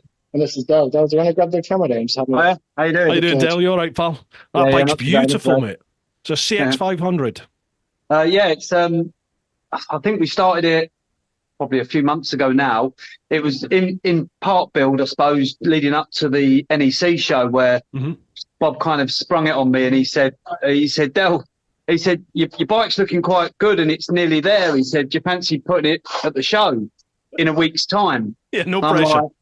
Well, I was using the machine shop like most people use the machine shop, and it was kind of like, I'll come up here Monday, leave Tuesday, come up here Wednesday, maybe come up on a Friday and Saturday, in between having a family and having a work life, everything, like as the machine shop is. And that's what the machine shop's all about. Then all of a sudden, he puts it on me and says, Del, he said, like, we need to kind of like advertise the fact that we can do anything from a speedway bike to a motocross bike to a race bike to a custom bike to a classic bike. You know what the machine shop's about. You've known Bob for quite a bit of time now. So, you know, it doesn't matter what genre of motorcycling you're into, everybody's welcome and everybody can come up here and have a little play with their project or toy or long-term or short-term restoration. So I went, okay, yeah, that's not a problem. I said, but I need to do the tank, I need to do the seat, we need to do the stainless steel pie cut exhaust. I still need to finish the electrics and put an M unit on it. And I'm like, wow. So then all of a sudden I lived here. And the good thing about it is I can come home from work. I can come up here at 2, 3 o'clock in the afternoon and work until the early hours of the morning and finish off my bike, which gave me kind of like a little bit of an incentive to say, I want to take the bike that not only have I built, but my friends and colleagues, if you like, at the machine shop, because I didn't know everything about building bikes. I'm a really good spanner and I'm okay with electrics and I kind of know my way around a multimeter. And that was about me. But I'm an electrical mechanical engineer by trade. I'm an operations manager of a manufacturing company. But I'm not a bike builder by no means. And I've seen some of these guys on YouTube and I'm in awe of what they can do. But I've never been given the opportunity to do it because I didn't have the facilities at home. Mm-hmm. So I met Bob a few years ago, leading up to starting up the business. And I was one of his initial first members where he came around, he was doing the leafleting thing around local custom bike shows. And I came up here, then COVID hit. Yeah. And I've been through Bob's journey where it has been a struggle. Honestly, it really has. But I've been part of the journey now, and I'm a member of the machine shop. I'm not a paid member. I come up and I help Bob on all the places. And I think he touched on the ABR. Mally Mile was amazing. Yeah. So not only is this for me an opportunity to build bikes, and I've got 9 motorcycles at the moment. I've built 5 of them here at the machine shop. Really? I'm a really cool adventure bike guy, and I've had a Triumph Explorer 1200 that I was trying to take off-road, sticking knobblies on it. That kind of is a bit of a challenge. Bob said to me, you need to get yourself a Tenere, so I did that. I went into a Tenere, amazing bike, but I've got 1963 BSA Gold Flash. I've got a 1975 Triumph Trident. I've got 2 Honda CX 500s. I've got my Tenere. I've got this CX that I've just built. But I'm now looking at the next project because I've got this place. I've got this place to, you know, come and build it. And then when I need something welding, I've got Bob. You've got the guy who knows the electrics. You've got another member who's the best at powder coating. Cerakoting's quite new, and this bit here. So when Del started at Machine Shop, he could do basic service and he'd be able to change his brake pads and stuff. But he bought this entire bike in a few boxes and it was only rusty shit. So we stripped the engine out, blasted all the parts, repainted all the engine. See this nice gunmetal grey? Yeah, yeah. So he's repainted all the engine. He modified the frame. He started getting prices for bolt-on parts and from other manufacturers. So he got a price for £420-something for the subframe. Yeah, from America, yeah. Yeah, so what he done is he went next door to the Scrappies, he got a piece of metal and he cut the shape out that they had and he made it for free using my kit. So he's made this subframe. You done that same with something else here. Oh, the stem on the so this is a Fireblade front end. The stem from Motor Gadget is 300 and something quid. Something like that, yeah. We just modified the standard one and done it for free. It's a beautiful looking machine. It really is. It is, yeah. I taught him how to weld as well, so he's made all this exhaust so far. You've welded that? So yeah. So Del has been making. That's gorgeous. He done a welding class with me, and he's done all that. So he also done a wheel building class with me. So I'll show you the wheels. The wheels. Folks, you need to watch this. If you're listening, you need to watch the video. Have a look at this. So the bike as standard comes with these big plates. They're like a big star-shaped thing, a horrible looking thing. So what we done is we took all that shit off, pressed out all the rivets, and then we got some motocross rims, and made some spokes and put it all together and screwed it up, and we put the knobblies on it, and now it looks beautiful. You've made the wheels. We custom built this is a 1979 Honda CX 500 with a 2016 CBR 1000RR front end. So but the monoshock conversion here, it obviously had the twin shocks. This is a Ducati Monster rear shock. Oh, wow. And we've engineered it to try and work with my height, my weight, and completely custom. Yeah, so I'm a little bit smaller. Yeah, I'm normal height, obviously, as a human being. But one of the other things we've done as well, which was probably the biggest challenge, it's obviously got the CBR 1000 front end, which has twin disc, and it has the rear end, which is a drum, because it's 1975. So these flanges here, we machined these flanges on the milling machine, which was amazing. So it took a lot of work. I'm not going to lie. It did take probably a full 4 or 5 hours to try and draw and design it with the help of the team around us. But what we managed to do then is once we had the correct spacing, because the Cronstar wheels, which are on the 1975, they're like a mag wheel, and they're very prehistoric, if you would like. So we took that off, and then we was left with these 4 bolts. So these 4 bolts needed to be designed to work with the correct amount of spokes for the rim. And then at the back there, you can probably see we have a spoking area where we can learn to true up and spoke wheels. And again, the first wheel, the rear wheel, took me about 4 hours. I've never done it before. And with Bob's help and abuse, I managed to do it after 4 hours. Encouragement. Correct. But the front wheel took me about an hour and a half, because I'd obviously beat myself up, as well as Bob beat me up, to try and make sure that I knew how to do this correctly, which was great. So we managed to get there in the end.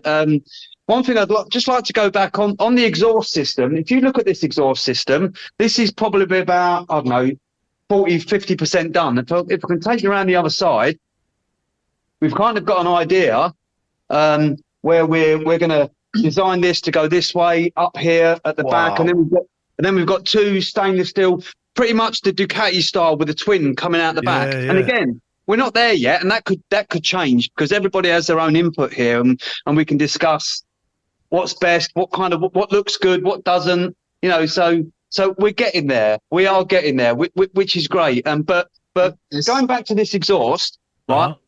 I really there's a company out there, and I'm going to give them a little shout out now, called Thornton 100, right? Oh, God, yeah. You know them, yeah. They're great. Yeah. And I looked at their work, and I've looked at what exhaust they done, and they done an exhaust where it kind of twisted into 3, and it looked amazing, and it really, really did look good. And I was like, wow, Bob, I need something like that. How can we do something like that? And Bob and Kev and the team here, they said, well, hang on a second. Why don't you continue what they've done, which is great. I'll teach you how to do it, and we'll continue it all the way to the back, but we will incorporate the Ducati style at the back. I'm like, listen, it's already a calf racer, stroke bobber, stroke brat, stroke scrambler with a knobbly tyres. What else can we do? So I'm going to shout out the price. Now, Thornton 100 really do an amazing job, and I really want to give them the plaudits what they deserve, because they do it great. But I think it was around £2,600 just to do an area that come down here, and it's trick. It's lovely, and I really like what they've done. But I didn't want to copy what they've done. I wanted to try and take what they've done and do my own thing. So we worked it out. Come all the way here. It's probably 3 times the size of what Thornton do. So you're talking £10,000 worth of exhaust if you was to subcontract it out or pay someone to do it. Yeah. 1, Bob taught me how to weld it, but 2, I've got the facilities as part of my membership to come and do all of this here and put my own stamp on it. And guess what? If I get it wrong, or I'm not quite sure about how this is going, I can always chop it off and change it and do it. But trust me, at the end, this is going to be a completely one-off, built by Dell at the machine shop, and I've learned a skill. Can I ask, Dell, what is there one particular aspect of that bike so far? Because obviously you've not finished the complete build yet. Is there one aspect of the bike that you're like you're most proud of? It's given you the most reward. Would it be the exhaust or anything in particular? I think it probably, to be honest, I think it probably is the exhaust. However, the engine itself, I've documented all of the engine build. And when I stripped the engine down and took it apart, completely nut and bolt restoration from the engine, and I opened it up, the water seal had gone. And it was so rusted and corroded on the inside, I had to rebuild the engine from scratch. And that's something I'd never, ever done. I've done, listen, I'm 48 years old, okay? So when my dad was when I was growing up, and my dad was showing me how to take heads off of Mark II Cortinas, and I was changing brakes and doing all that kind of stuff. I kind of had a skill set. I did have a skill set where I could talk the head down, how I needed to do, but then bikes, because it was my passion. I'd never done bikes. I'd never done bikes before. So when it comes to stripping an engine down to the crank, main bearings, timing and all that, it was kind of alien to me. But coming, like I said, I learned like bits and pieces. I got my head in a book, and you can turn around and there's 3 or 4 people in there where you can drag them in and say, I'm not too sure about this. So you can sense check your rationale between, am I going to put this together and I'm going to have to backtrack 4 hours or not? Yeah. But you can stop and take time and say, is this right? Is this wrong? And, you'll get calibrated in the right method, whether it be abuse or whether it be guidance, as you say, and you'll get there. You will get there in the end. But no, I think the whole thing's it has been great. The bit I'm enjoying most is the stainless steel Picot exhaust, because I think that's the icing on the cake, really, for me. The whole bike, it's almost, I mean, the bike's gorgeous. All the different elements are beautiful. But when you look at that bike, you see engine and then you see that gorgeous exhaust, don't you? It's like a real focal point of the bike. It's beautiful. Yeah. Even from here, bearing in mind, I'm looking at this on a webcam. You can still look at it and go, Jesus, that's a work of art. Well, if you've got your arse up here, you can come see it. We keep saying this, don't we? But I will come and see you, because I need some work doing anyway. So I will definitely chat to you about this, and we'll get something done. Yeah. Okay, thanks a lot. Cheers. Cheers, man. Look after yourself. Nice to meet you, Dale. Ta-ra. This is Kev. He's a little bit quieter than Dell. So there's a few bits on this bike that he doesn't want letting get out, so I'll hand the camera to him and you can check it out. Okay. You can't. No, not that. I'm very much. I don't like to talk about what I'm doing so much as just show people what I've done. Basically, it's an MT-07 that I'm turning into a race bike. Very simply. A bit on my background, I guess. I work at a desk. I can do CAD. I'm quite good at CAD. Right. And that's what I do professionally. But before the machine shop, I hadn't done any fabrication, actually. I didn't know how to weld, didn't know how to use a mill. I have an engineering degree. I didn't know how to use a mill or a lathe. Any of that I couldn't do. I could do spanners. I could rebuild an engine. I'd raced for years. So, but since coming here, I know my first few projects were tarting up my motocross bikes, fixing them, doing the engines, welding the subframes when I crashed them. And that moved on to, I think the following year, I did a full conversion of a Sprinter. So I bought a ex-DPD Sprinter camper van, or van, should I say, and turned it into a camper van. And I had everything I needed to do that here, including it's got a bed that goes up and down on. Oh yeah, bet it does. Linear actuators. But everything else, like I made a shower tray out of aluminium here, and folded all the aluminium, welded up the seams, and powder coated it, and then I had a custom shower tray. That was the last big project I had, and then this project, which is the one I've been probably about 2 months at, no, not even a month at it now. But this is probably, I would say, a lifelong goal of mine. Everybody, I think anybody who's been into bikes probably watched American Chopper when they were young. Yeah. And wanted to build a custom bike of some sort. I'm not into choppers, but I'm into race bikes. So I wanted to build a race bike. I've always wanted to build a race bike, including I'm up it. I've done a custom frame. I've reused the headstock because headstocks are a pain in the ass to do. But full custom frame, custom. Well, you fabricated the whole frame yourself? Yeah. Well, I said, like I said, existing MT-07 headstock, but yeah, new frame, because the MT-07 frame isn't very aesthetically pleasing. It's quite wide. It's the tube here just comes up and around. It's ugly looking. It's a bit too stiff for racing. Right. Because the mounts go from here up to here, and so I've moved them so there's a bit more separation. I've moved the shock mount to there. I'm going direct acting shock. There's a few things. Wow. Move the whole speed back down. Where are you going to race this then? So this is going to be a flat track bike. So that's why it's only got 2.5 litre fuel tank. That's all I need. Tiny little fuel tank, direct action shock. I've worked out all the geometry and stuff that I need. Wow. But yeah, so full custom. Well, I say full custom frame, half a custom frame, but like the spars, full custom subframe, custom fuel tank. Redid all the electrics here to pull everything up here, and I think the batteries are on that side, so all the electrics are up front. And at the moment, I am making a swing arm. So that's what I would have been doing. So trying to keep quiet. When do you think you're going to have this like on the track, so to speak, ready to go? I'd like it done by the first weekend in April. Okay, right. But, and how often are you at the machine shop then? Every night. Yeah, you live there as well. I live 10 minutes away. I come down and I come down for 2-3 hours every night and just tip away at things, just pick a job off my board on the wall. Gotcha. There's 2 bike benches here. I'm on the long-term projects bike bench, which is nice. I just get to leave my bike here the whole time and I'm down here every day working on it. Just take a job off every day, basically, and slowly get through a project. Right, I'm gonna put you on the spot. What does the machine shop mean to you?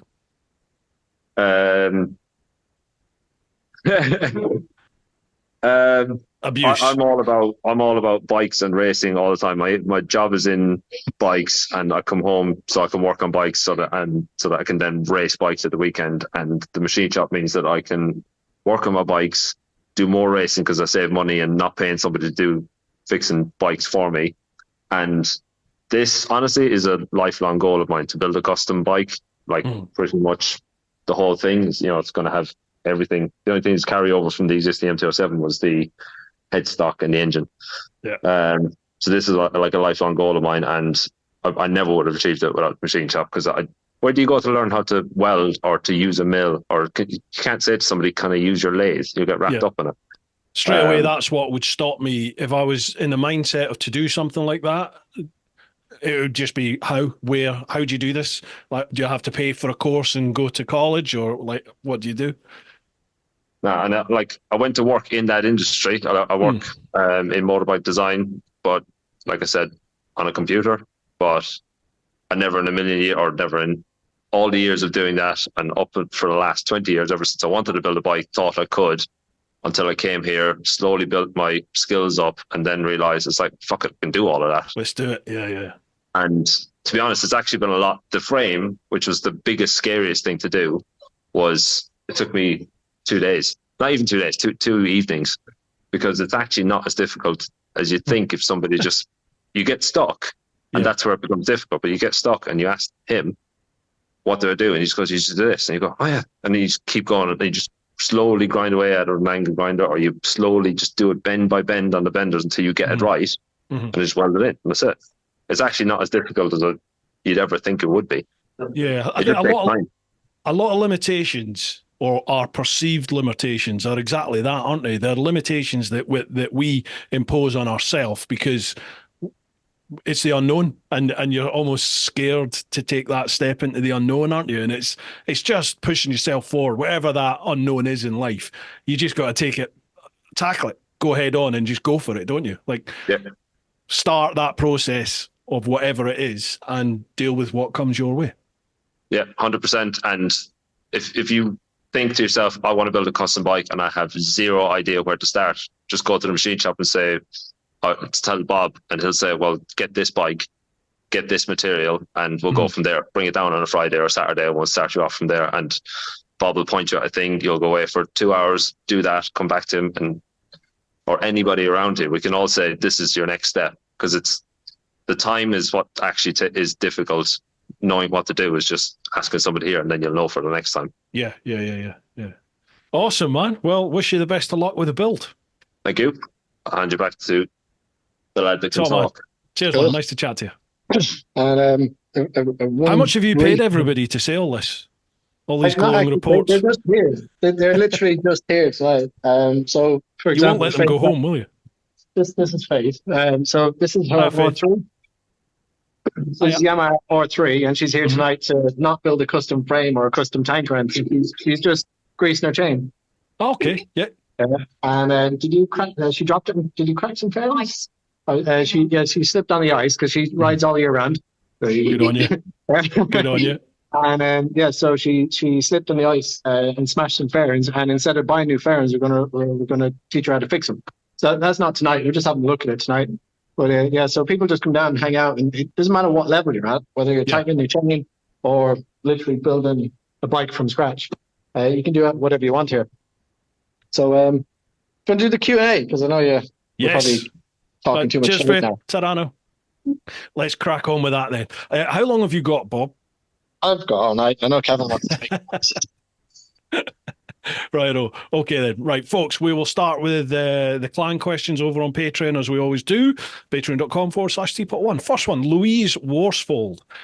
Hiya. How you doing, Louise? Which one of the crew is most likely to get arrested, and what crime are they most likely to have committed? Are you bailing them out or leaving them there? It's definitely me. Definitely me. I'm constantly. I thought you'd matured. Yeah,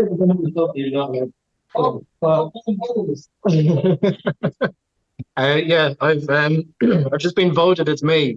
I'm most likely to be arrested. How many times did I nearly get arrested last year? 3, 4. Last year. 4? Yeah, I'm not a criminal, but I do shit that gets me in trouble. Victimless crimes, you'll say. There was there was the bike night. The bike night got out of hand. Let's not have a confession list here. Well, no, these are all done in Mexico. There was a bike night. Where we got way out of hand, like we'd set some shit on fire, we were jumping bikes through it, and we got reported, and the police came up, and I kind of backed off. I just like fucking said nothing. I was like waiting to see what's going to happen, and one of the other lads that was here, he started getting a bit fucking shirty with the policeman. I was like, that's never going to work. You're just going to get us some more trouble. It's only going to end one way. I've organised this fire. I'm sorry, what's happening? I got a bit of a slap in the wrist and told us to calm down. I was like, yeah, fine, no problem. So that was the first time I was in trouble. Later on that week, I think it was, in Nuneaton. No, the big angel that's made out of knives. Oh, yeah. That thing. That was in the local town that we all went drinking on. And I was fascinated by it. I'd never seen it up close. So I was in my work kit and I just jumped over the barriers. I pissed drunk 1 a.m. or something. And I was up and I was just touching it and playing with it and like seeing how it was put together because I was absolutely fascinated by it. Yeah. And the next thing I got fucking tapped on the shoulder, 2 bobbies, and they were like, what the fuck are you doing? They thought I was trying to break a knife off it or something. Yeah. I was just fiddling with it. And then the other time was Maria turned up at about 11 p.m. And I was just not in the mood, and she knew I was a bit fucking miserable that day. And she was like, let's go drinking. She had a bottle of rum or something. And I was like, no. She was like, come on, let's go dance. I was like, fine. So we went out, and I was in my work kit. We ended up in this nightclub. We went into the nightclub, and the security guy cuts out the dildo, which beep, beep, beep, beep, checking for knives. The security dildo, yeah. Yeah, the security dildo. And anyway, beep, beep, beep, beep, beep, beep. He found something in my pocket, and I was like, shit, that's my work knife. Yeah. Oh, no. What's that? I says, oh, it's my keys. He goes, oh, okay, and just let me in. Yeah. Well, you didn't look. You didn't check. No, didn't fucking check. That's reassuring, isn't it? I know. So that's what I was thinking. That's why I got in trouble. So anyway, I went in. I was about 3 hours in there dancing, and I love dancing. Had a great night, chatting to everybody. We decided to feck off. So on my way out, I just kind of put my hand over the young lad, and I says, look, I'm not trying to tell you your job. Oh, no, you didn't. I said to him, look, I had my work knife in my pocket and you didn't check. Yeah. I'm not going out to you. I'm not going to tell your boss or anything. Just, he says, yeah, no problem, mate. No problem at all. I understand. You just let me know. I said, yeah, just well done, mate. Well done. Right, I'll see you later. So shook his hand, walked away from him. I'm about 4 steps away from him. He goes, knife. Yeah. No, seriously. I got fucking tackled. Yeah. Picked up, brought outside, and of course there's a fucking paddy wagon outside. Yeah. And the knife was handed over, and I got chewed out for having a fucking knife in the nightclub. And it wasn't it was just like a fucking normal like Swiss Army knife that locked open. But the issue was a locking knife or whatever bullshit. I'm not interested in stabbing people. But yeah, so that was my 3 times. I was probably nearly arrested a few more times than that. But that was. I like the way there was no deliberation there amongst you. Everybody just went, Bob. Bob pissed. Bob. Yeah, it's constant. Yeah. Louise also asks, who's the worst at making the tea? Who's the worst at making tea? You never make tea. I'm a great tea maker though. We definitely make tea the whole time. Who's bad at making tea? I can't think right now. it's usually only a few of us that make the tea because I'm behind the desk all the time. So who's the I'm gonna fucking say Dell. Fuck it. I blame him. Poor old Dale. Right, nice one. Cheers for that, Louise. Next one, Michael Heaton. What a great idea. Do you get many people like, oh, hang on. Do you get many people like Bruce who doesn't know which end of a screwdriver to hold? And also, have you had to tell anyone to never come back? And if so, for what? Oh, people that so the first question is yes, the majority of our customers don't know what they're doing. Mhm. But that's what we're here for. That's why I started this business. So just like Kevin, he's worked in industry his entire career, in the motorcycle industry his entire career. But before coming here, he'd not really ever put his hands in spanners. Same with Dell. He's an electromechanical engineer, but works in computers now. The skill set isn't in the country anymore, so we're trying to replenish it. We love teaching newbies. The second question was, what was the second question? Have you had anyone? Have you ever had anyone to tell anyone never to come back? And if so, for what? Yes. I had two members and they turned up stoned, which I have a personal problem with. I don't care what you do in your own time. I really don't care. But don't bring it to my business. Yeah. And especially a smelly one. Yeah. If you're doing something else and you can kind of get away with it and kind of hide it and it doesn't reek, fine. But like if anybody's into smoking, fine, fair play to you. I'm not into it myself. Well, just fuck off up the road and go do it. There's no hiding it, is there? There is no hiding that. And the last thing I need is like I'm surrounded in goody goodies. So there's like a Christian food bank across the road. So I don't really get away with anything. If somebody's smoking a joint outside, everybody knows, my whole estate knows, and then I've just got a bad reputation because I look like a stoner. I've got long hair and a beard, and I play motorbikes. You must do drugs. That's what I think. Absolutely. And as you alluded to earlier, the last thing you want is health and safety to be to have an excuse to start sniffing round. Exactly. Yeah. Well, our health and safety is actually on point. Like, you've seen all the controls and systems. Yeah, gotcha. Wow. We do put a lot of effort into it, but it's very much we want to keep it relaxed, so it's not broken the entire business. Yeah. What sort of level you? What sort of level are you at now then with the shop? You know, like in terms of numbers and capacity. Like, are you running sort of full books now, or can you still welcome more people in? Someone just nothing. I'm not going to say anything. Yes, that did just happen. Are we running full books? No, we're not running full books. We're very, very close to it though. You might want to watch the video, folks. We're very close to full books. We're constantly finding ways to like extend our working hours, that sort of stuff, so we can fit more people in all the time. Yeah. It's a super popular thing. However, we are kind of trapped with the size of the place. It's actually quite a small place. It's only about 1,000 square foot, but we've packed a load of stuff in. There's loads of tools, and it's all very well organized. So we do want more people all the time, and we thrive on that, because if you look at some of our I wouldn't say competitors, our copycats, their prices are nearly 3 times the amount. Jesus. Wow. Yeah. So machine shop is extremely cheap, but who'd you reference that to? Who'd you compare the price to? There's nobody out there. I tell you that a membership here is 50 quid a month. You kind of go, and then the weekend they'll go down, they'll buy a round for £50 and not think about that. Yeah.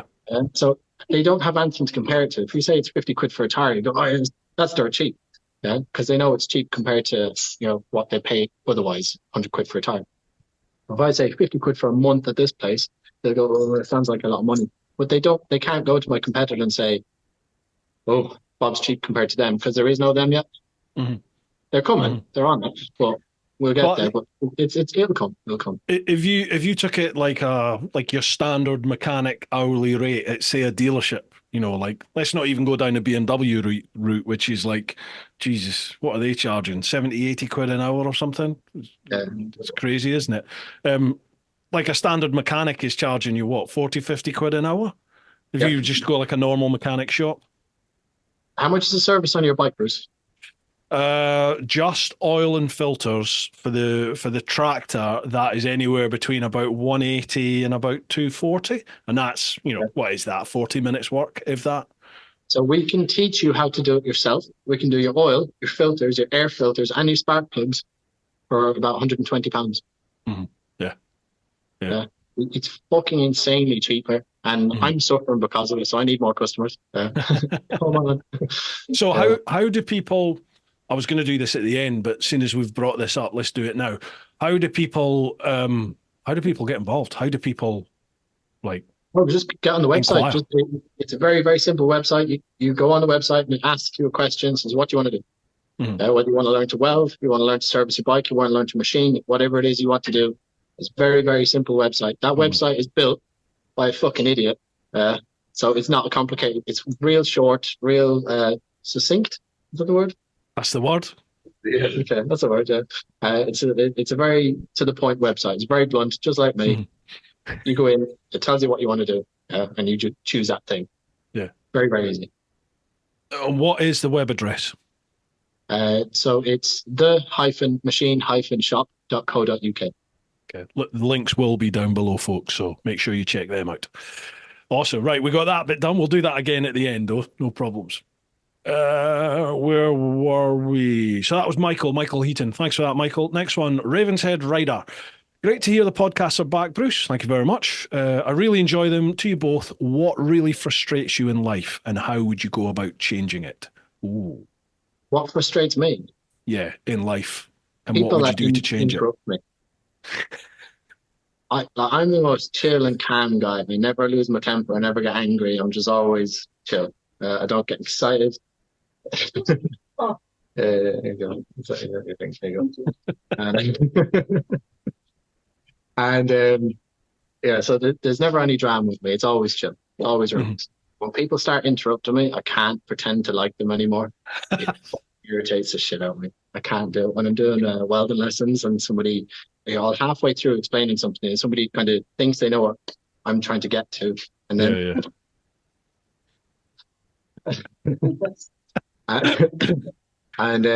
it just completely throws me off.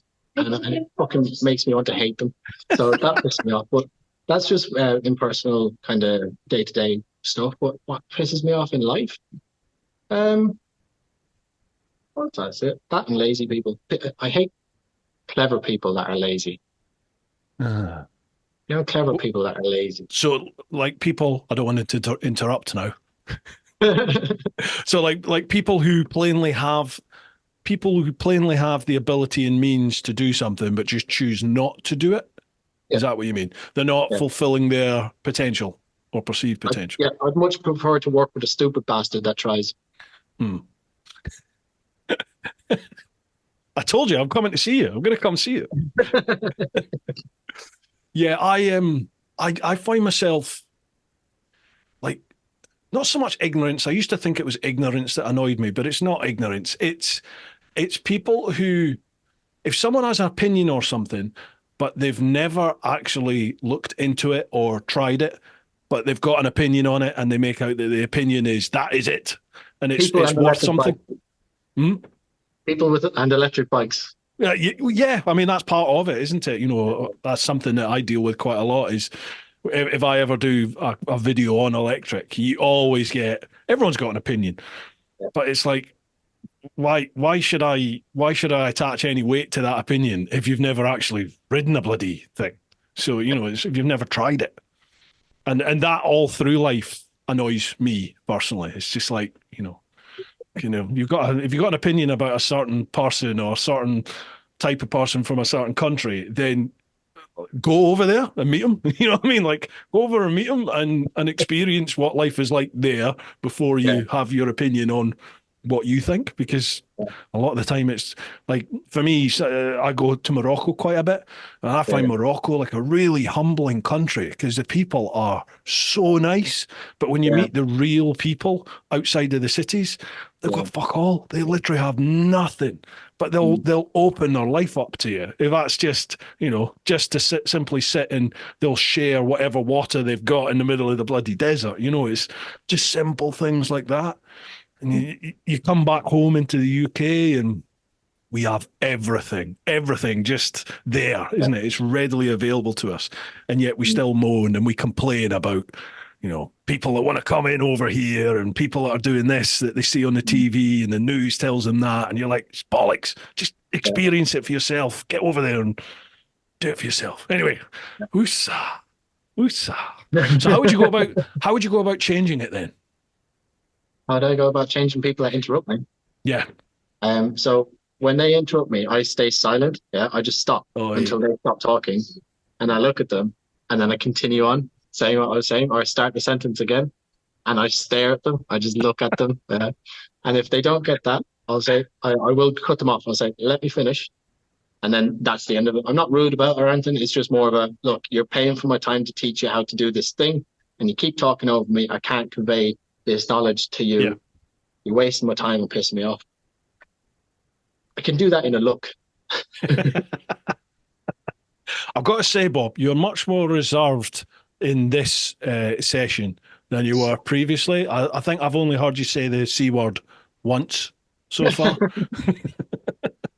Yeah, I'm getting old, Bruce. I'm getting old. I'm 34 now. Are you mellowing? I'd say I'm mellowing. Would you say I'm mellowing? Sober. I'm definitely sober. Yeah, I've always been pretty mellow. I'm definitely. I was interrupting. Sorry, Bob. You're not drinking. What's the story behind that? If you want to talk about it, you don't need to. No, it's okay. It's not a problem. I'm hating it. I love drinking. I went to a place before where I learned how to not drink, and I was like, right, I know how to do it now. Let's never do that again. But it's more of a fitness thing at the moment. Like drinking alcohol is really, really bad for losing weight and bad for just everything, really. I put on a lot of weight over the last few years. I was like 16 stone, which is 103 kilos in June. Child. I know. And I'm currently 14 stone, which is just about 89 kilos. So I've lost two and a bit stone. Wow, well done. 12 kilos. Well done. It's not that I haven't stopped drinking. I just drink less now. And I used to come in here and just like fucking crack into a bottle of JD on a Wednesday night. And everybody knows I can put away a bottle of Jack Daniels in a night and still function the next day. And I'll still be here and I'm still fine. I'm a very, very functional and friendly alcoholic. I love drinking. It's great fun. But it's more of I just cut down because it's very hard to lose weight when you're drinking. And that's pretty much it. And this is for your racing? Yeah, for racing, general health, Tinder. So Bob is available now, folks. Bob is available. Somebody asked that on one of the questions. See that? I think it's on Insta. Yeah, we'll get to them in a sec, actually. We got 3 more on Patreon, and then we can tackle all the Instagram ones. Are you all right for time? Yeah. All right, spot on. All right, cheers for that question, Dave. Next one, Charlie Callard. How you doing, Charlie? Evening all. Hope you're all fitting well. So you're riding across the desert and you stop for a splosh stop and find a golden lamp poking through the sand. Your childishness comes through and you rub the lamp and poof, a genie pops up and you get 3 wishes. The only rules are there's no extra wishes, there's no sharing wishes, and you can't ask for money. What you asking for? Wow. Ooh. I want a 600cc cross-plane Yamaha. Wow. Not the Yamaha Big Bang 01. Yeah. They never made that in a 600. No. Imagine how cool that'd be. Rev up to like 16 or 17 and a half grand. Do you think the 600s are going to come back? Because they're starting to make a bit of a resurgence. Yeah, I reckon so. I don't know for how long. It might be just kind of like getting rid of parts or something. I don't understand why they've come back. I love it. Fucking love it. But yeah, I don't know if they'll come back for long, especially because we're staring down the barrel of electric stuff. But yeah, that's my wish number 1. Wish number 2, I'm not allowed to ask for money. Nope. I'd ask for I'd like to be able to not sleep and not have any consequences. What for not sleeping? Yeah, that'd be fucking cool. Jeez, I love sleeping. Oh, fuck sleeping. It's really boring. Oh, I love it. I love sleeping. Do you not sleep then? Do you struggle to sleep? No, I don't struggle at all. I just find it really boring. Like going to bed to me is like, fuck's sake, I have to do this fucking thing now. I have to lie down and I'll go lie down and then go. Like, just being idle for a few minutes right pisses me off. Um, that would be an option. These are just options. I haven't actually defined one yet. Okay. Um, Sorry, we'll not hold you to it yet. yeah. And probably just something, I wouldn't say full success with my business because that's cheating. I'm not in it because I want to, you know me, I'm not a money driven person. I'm not doing this because it's making me fucking rich. I'd like that to be like where it's going to bring me. I've done the poor thing. I want to try the other end of the scale. Yeah. But it's definitely a learning thing, and I want to enjoy the experience. But I'd love a bit of help with like marketing and sales, that sort. That's what I kind of struggle with because we have a very blunt way of speaking, and I'm not a salesman. I can't lie. So if somebody comes in, is this place for me? I'm like, nah, you're a bit of a wet wipe. So if I had a bit more sales skills, that'd be nice. So all pretty humble wishes. But then it's probably advantageous to be like that so that you do actually attract the type of punter, the type of member for the business who is going to be conducive to it working effectively in the way you want it to work. Because if you get somebody that's very delicate and, takes offense to blah, blah, blah, blah, blah, then the whole environment would change, wouldn't it, when they were there?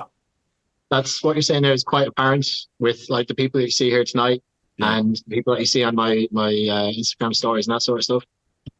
Everybody that comes here is all kind of the same mindset and the same kind of get up and go about them. They're a bit more enthusiastic and a bit more like who would tear into building a bike like what Kev has just brought you through? Yeah. He brought that in. He's like, I want to do this. I'm like, oh, for fuck's sake. Okay, come on, let's go. Everybody's got big dreams and big aspirations. Yeah. And that's very much what we're kind of the culture we're kind of nurture here. Yeah. So it's a really good culture here.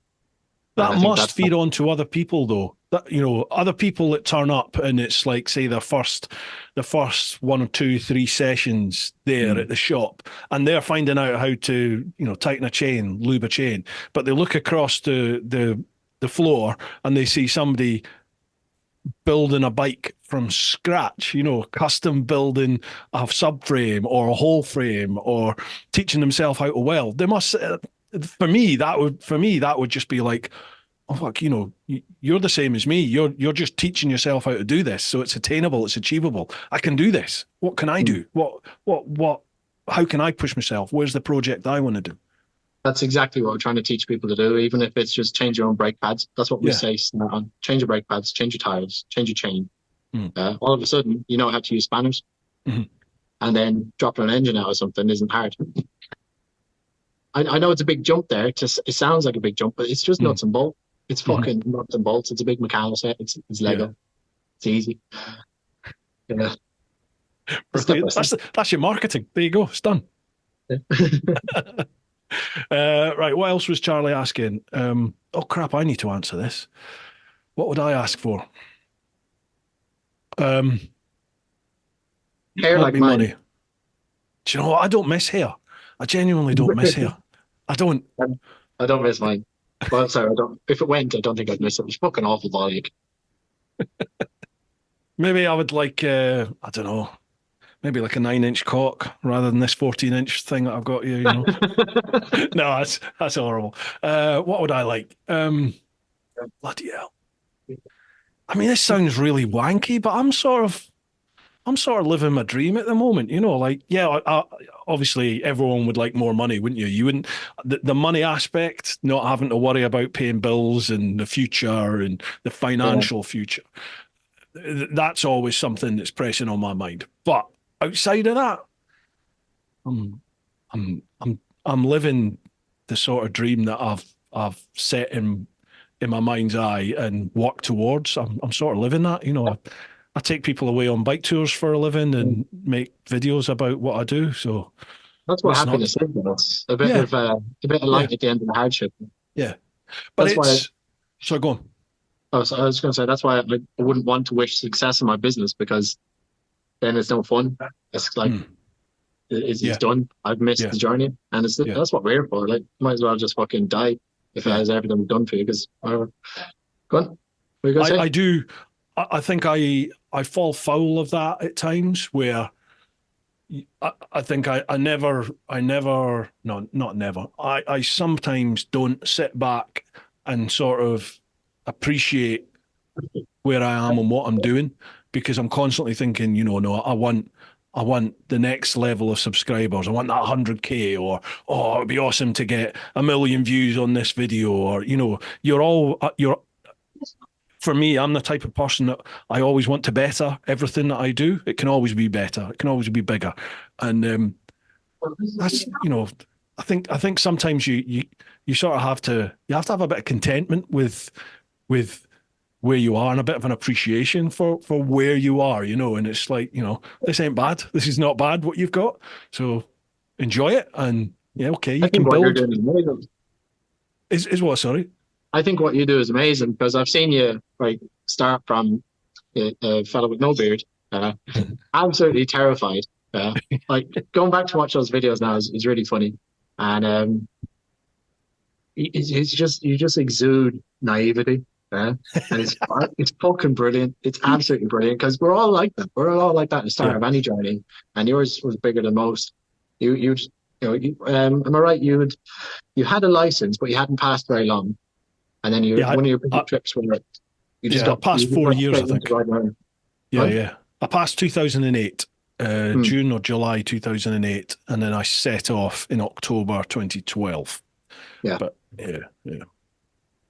And then you I'm gonna have to go back and watch those vids, because I haven't watched them since I did them. Since I edited them. I've seen the odd little snippet of the odd little bit, but I've never sat and watched the series. Yeah. Oh, I love it. It's brilliant. Yeah, thank you, man. Cheers. Appreciate it. Right. Cheers for that one, Charlie. Biker España. How you doing, Chris? You all right? Hi, everyone. Question 1. What's the hardest skill to teach a newbie? Question 2. What is the most important tool to buy for bike servicing? And question 3. Favourite biscuit to go with a brew? Hardest skill to teach? So we do lots of stuff here. The one that's got the big reputation is aluminium and TIG welding. Aluminium TIG welding has a really bad reputation. It's actually the fucking easiest thing to teach. It's easier than MIG welding, and everybody thinks it's the other way around. Yeah, it's easy. Everybody says it. Oh, it's really fucking hard, because you get a lot of MIG welders and steel TIG welders attempting aluminium. It's just got a different set of rules. Right. But if you know the rules before you start, then it's easy.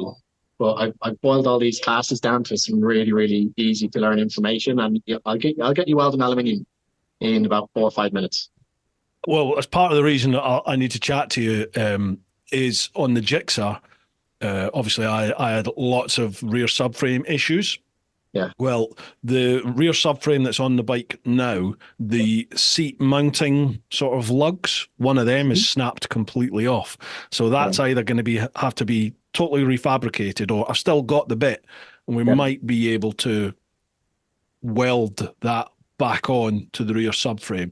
Maybe. Sure. I don't know. Yeah. Well, that's my idea. Is I'll come up to you with the bike, and we form a plan, and you teach me how to do it. Okay. And I'll be back on the drink by then. You will be by the end of it. Yeah. Is anyone unteachable? Nah, you'll be fine. I've got a fella called his name is Barry Robinson. He's 87, and he's coming. He's restoring a Morris Minor, and he's still learning things. And I wish I was as sharp as him.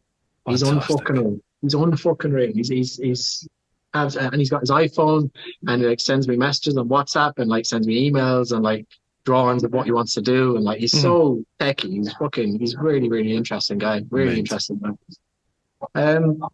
Hardest skill to teach, probably paint spraying, because it goes wrong for no reason. In what sense? Paint spraying, the hardest skill to teach. I just thought. But how does it go wrong for no reason? What do you mean? You put a layer of paint down, it'll just react with something underneath, and it'll just come up through it. It's a cleanliness thing, and he's trying to get bits out of it. Trying to explain people how explain to people how metallic paint works, because metallic paint is just a very thin layer of paint with obviously the shiny bits in it. If you put that paint on too thick, the shiny bits sink, and then it's not metallic anymore. It's just blue. So there's a girl, Connie. She's messaged on Instagram. I taught her to spray her Daytona. I'm not sure if you've seen it on her Instagram page. It's a blue Daytona, girl with pink hair. So she crashed her bike and fucked up all the fairings. We bought some new new to her secondhand fairings, but they were black. So I taught her how to respray them, put the decals on and finish it. So she had a great time. And she is a dog groomer. A dog groomer? I thought you said someone else for a minute. I do apologise. Pardon, what? Oh, awesome. That's cool, man. Yeah, so you do spraying there as well? The whole shebang? Everything. Bloody hell, man. So we've got people from Triumph, Royal Enfield, Norton, Jaguar Land Rover, London Taxi Company, Maving Electric Motorcycles. They're all members here, and they use our place because their places don't have the kit. What? Yes. Wow. That's phenomenal. Yeah. Why? Right, you need someone on your marketing, Bob. you need someone on the marketing to shout from the rooftops about this. That's incredible. So actual industry is using your workshop. Yeah, about 30% of my business is business to business. So I go to, I'm an official welding trainer for Jaguar Land Rover. Uh-huh. So I go to Jaguar Land Rover and I teach them how to weld. Bloody hell. Fucking hell, Bob. You're a man of many talents, aren't you? Keep that quiet. Right. If people, whereabouts are you? Hinckley. I suppose it doesn't really matter, does it? Right. If you've got marketing expertise and you're willing to have a chat with Bob, links are down below. I have to chat with Maria, not me. I do the welding. She takes care of that stuff. She's the brains. Okay. She's the brains there. Chris's second question: what's the most important tool to buy for bike servicing? Kettle. That's a good one. What's for bike servicing? It's not even so much one tool, just a range of a few. Like the only need is a set of spanners, a basic Halford's toolkit with it's about 600 or 700 mil long, 500 mil wide. It's a big black box. Get one of them. You can totally disassemble your bike and put it back together in the same night. Fucking brilliant. I have them here, and every time I break one, I just bring it back and get it replaced, and it saves me having to lend out my snap-on and stuff. And a snap-on spanner is probably a price of a full kit of Halford stuff, but there's still a spanner. It still opens a 17 mil nut either way. Why is that? Why is snap-on kit so expensive? Why is an M5 more expensive than a Yaris? They both bring you to Tesco. Just one does it a bit nicer. When you're using the snap-on stuff, it feels a bit better in your hand. It's a little bit more positive. It's surprisingly enough harder to drop. And when it goes onto a nut, it kind of snaps on and it's less likely to round. So just tiny little bits of improvement. But if you're working on stuff 7 days a week, it's worth it. If you're not, then Halford stuff is fine. I use Halford stuff all the time. Yeah. I think I've got Halford set in the garage. Pristine. Yeah. Probably still got the cellophane around it. Yeah. And last one from Chris. Favourite biscuit to go with the brew? Oh, I'm not a big biscuit man. The bourbons. Oh, yeah. The chocolate bourbons. Chocolate bourbon, yeah. I'm a chocolate hobnob man, me. I had a few of those yesterday. It's like crack cocaine. Literally, if my wife ever buys a packet, if once it's open, I'll eat the whole packet in one hit. Just gone. I'm the same. I'm not big into biscuits. I could go months without eating biscuits. If somebody brings a pack and puts them on the counter, I'll eat every one of them. And then not think about biscuits again for another 6 months. Yeah, I'm a proper glutton. I'm the same. I can go without stuff, no problem at all. But when I pull the pin and I do it, then I am invested. I'm all in. It's mine. Right, last one from Patreon. Chris in Dubai. How you doing, Chris? Hope you're all well. Being a proud owner of a KTM Super Duke myself, without any issues so far, are KTM really as unreliable as people say? No. Not these days. They're fucking brilliant. absolutely fucking brilliant. I've had a few. I can't remember how many, but I had the one that I had was notoriously bad, the 990 Super Duke Ore. Yeah. And I rode that across. I brought it from 8,000 miles to 16,000 miles, serviced it, but I never had an issue with it. Never once did I have a single issue. It was one of the most reliable bikes I've had. I fucking loved it. Absolutely, I'd have it back again in the morning. It just tried to kill me all the time. It's hilarious. But I see, what do I see coming in? You get your usual Italian issues like you see Ducatis a lot. You see a lot of bandits give trouble, and Really? they've got. I see bandits in here a lot, but it's probably because they're so fucking old. Like bandits are probably the only bike that's old out there on the road. Nobody rides old bikes on the road anymore, so. But bandits are still used as commuter bikes, so maybe that's why I see them. But I don't really think there's an unreliable bike out there. I don't know where this KTM rep came from. A lot of shit talk at a lot of bike nights. There is, but I think historically KTMs were fairly unreliable, as were Ducatis and Aprilias and all this sort of stuff. These days, it's not the mechanical side of things with KTMs. These days, it's the electrical issues, the little gremlins that they have. And I've said this before on here, in that out of the KTMs I've had from the press department, I think only one I've ever had a mechanical issue, and that was simply a little washer. The washer failed and it just dumped all its fluids. That's all it was.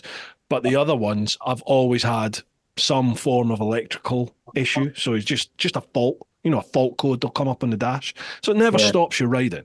But it's always in the back of my mind that if that was my bike, I would then have to get it to a dealership to get that fault code read and then cancelled off so it's not on the dash anymore.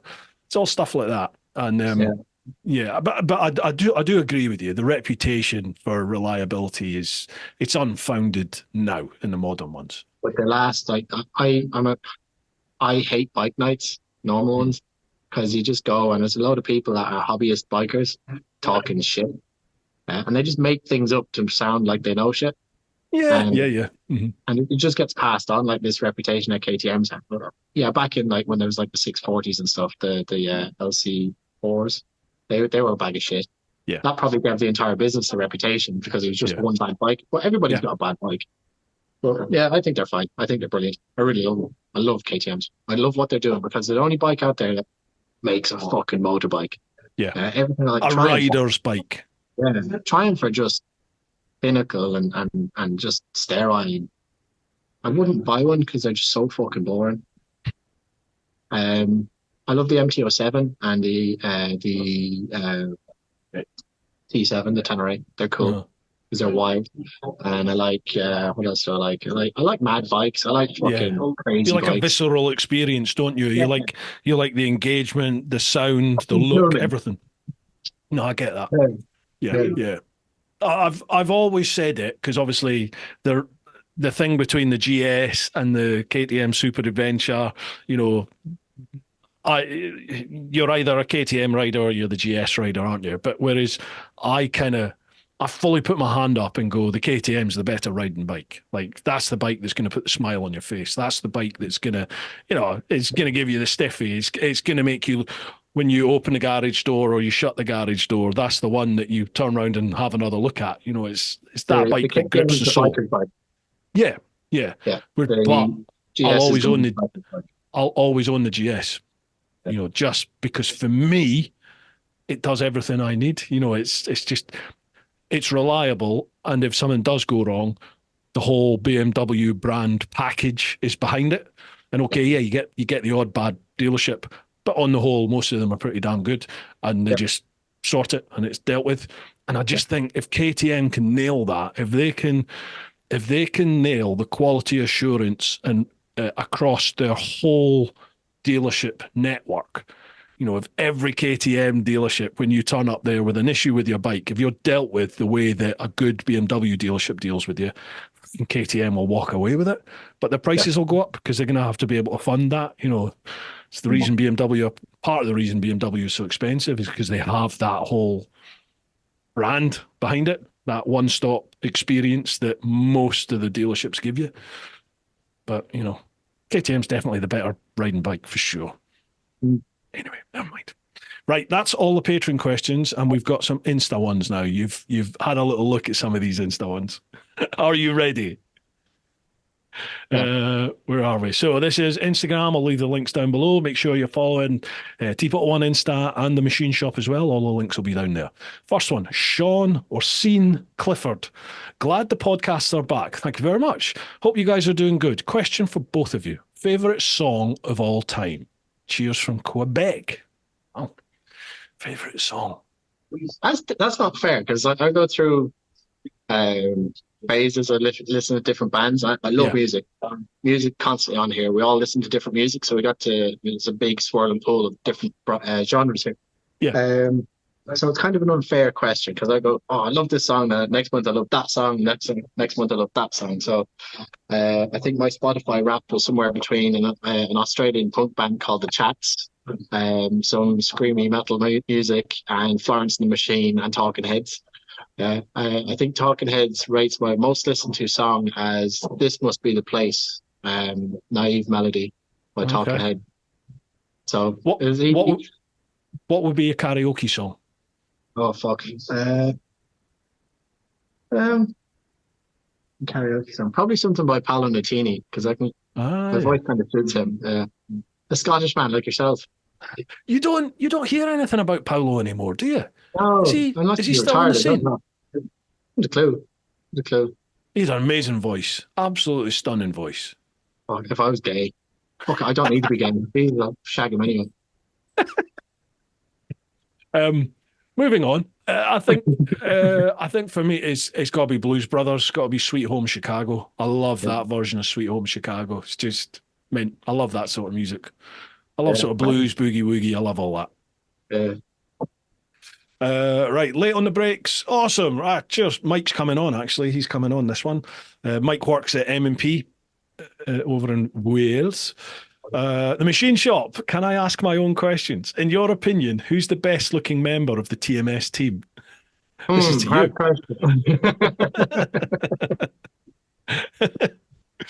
you. Motor Jim, what made you want to start the machine shop?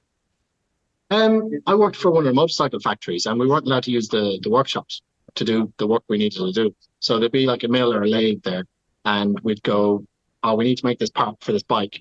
Can I make it on the machine?" They're, "Oh, health and safety. We're not allowed to use the equipment that we have in this fucking factory." And then we'd have to send it out, and then it cost hundreds of pounds to do it, and you have to wait 2 weeks for it to come back. Why is that then? Why would they not let you use the equipment that's there? You have no idea how bad it is out there. It's fucking stupid. You just can't do anything. You can't. Why have they got the machines then if you can't use them? Well, the whole idea of it is so you can make the parts, but they might be there for like 20 years. And then it gets to a point where health and safety, the people that are involved in health and safety, they try and improve every year. Oh, this isn't very safe. We're going to change it. Oh, you can't do that anymore. And it's just a little bit, by little bit, by little bit, by little bit. Yeah. And all of a sudden, like, well, you can't use a big mill anymore because they're very dangerous. And you're like, all right, fair enough. Can I use that instead? Yeah, you can use that one, that different machine. The next year, they want to make the place a little bit safer and go, that machine could cause a problem. Let's just not use that anymore. All the way down to you're not going to use a hacksaw anymore. Yeah. Like, you have to wear fucking safety goggles with a hacksaw. Who the fuck has ever got a fucking piece of metal flinging off something with a hacksaw? Like, fuck off. Do you know the thing is? Somebody somewhere must have, surely, at some point, somebody must have. I don't believe it, Bruce. I don't fucking believe it. I've worked in this kind of industry, 16 years. And you know me, I'm a bit loose. But I'm still on my fingers. I've never damaged myself. And I have seen people doing dodgy shit, and I see it every day here. But nobody wants to hurt themselves. So you go up and you say, look, this might cause an issue. Is there a different way we can do it? Yeah, sound. And that's how we do it here. Because I'm not sure if you can see him, but there's cameras on everything. We're constantly watching everything. Oh, yeah, it's hanging from the sort of rafter, the rigging. Yeah. Everything's monitored all the time. So if I'm not stood beside them, I'm watching them on the cameras or on my desk or on my phone. Or there's one right beside the blade on the bandsaw. So when somebody inevitably cuts their fingers off, I've got some really good gore footage. You've invested heavily, haven't you, in the sort of security and safety side of this whole operation? That's why we're the only people doing it, because nobody else has been able to find a way around it. And we're quite compliant. Our assessment was what was it? Largely compliant is what was written on the report. So not perfect, but largely compliant. But it's all about being sensible about it, because if I was to follow the health and safety rule book, I'd be fucked. I wouldn't be able to start this business. And that's what other people do. They follow the health and safety road book and they don't take any chances. I'm taking chances left, right, and centre. But that's like I touched on earlier. I'm good at taking chances and I've got a vision. And but I do it in a sensible way. We think about it. We look at the machine, right? How can we use that machine safely without compromising its functionality? And that's how we go into everything. What's the most a lot of people look at things and go, there's loads of reasons why we shouldn't do it. And I'll say, well, let's find some reasons or ways around it. Let's make it safer so we can do it. And it's just about being sensible and you know, showing people, okay, don't do this, don't do that, be fine. Don't be a fuck. And being the type of person to accept personal responsibility, isn't it? It's like, you know, you plainly, when you go there, you have to be the type of person who, if you make that decision to use that bit of equipment, then, you know, you're going to be shown how to operate it properly and effectively.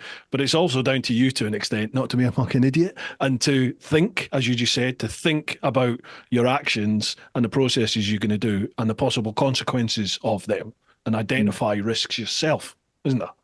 There's another problem I have with health and safety. Everything that you said there is correct. They don't see it like that. They see it that I've got a duty of care to keep them safe, whether they make a bad decision or not. So if they decide, I've told them not to put their hand in the lathe. I've shown them a video not to put their hand in the lathe. I've made all the safety fucking paraphernalia around it. I've given him a key card. I've cut out switches. I've got fucking everything on it.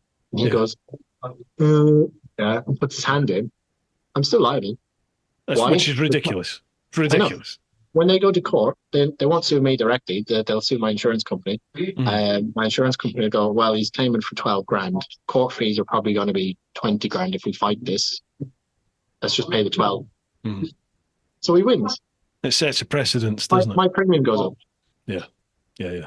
It's fucking. I hate the entire fucking industry. It's so a business, isn't it? Yeah. It's bollocks. I don't care about it being a business. Everybody needs to make money, but it's so poorly regulated, and it's done on the back of we need to keep people safe. I'm like, fuck people being safe. You need to take care of the economy, as far as I'm concerned, because you might keep these people safe, but you're also choking the country.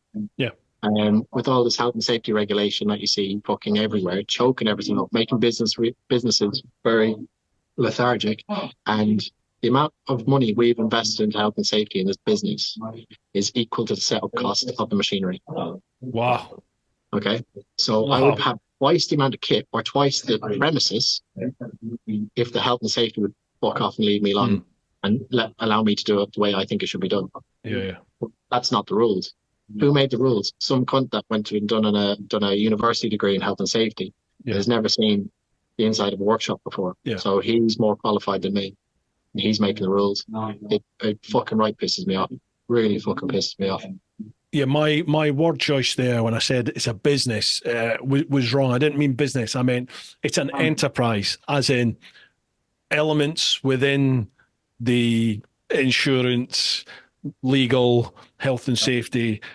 They've obviously people have got together and gone, we can make a buck or two out of this. You know, like it's a nice little enterprise, isn't it? Health and safety come forward and they charge you to get this qualification, accreditation, blah, blah, blah, blah, blah, blah, blah, blah, blah. And if you don't, then there's a penalty for that, which is you're going to get sued, you're going to be liable for something. So then the insurance companies and the solicitors that deal with all this, everyone's getting a cut. Everyone's making some money out of it, aren't they? And then once, as you said, once they win, we can bring in some more accreditation and more rules and regulations that are needed, which just casts the net even wider for the next potential victim or whatever it is. Yeah, you're right. There's just got to be, at what point do we go, right, enough is enough? That is your fault. You've been told how to do it. You've been told not to do that. You've done it. Your fault now. You're totally liable. When's that going to happen? Are we ever going to get back to that? I think it would happen if it was allowed to go to court. But the insurance companies won't take a risk.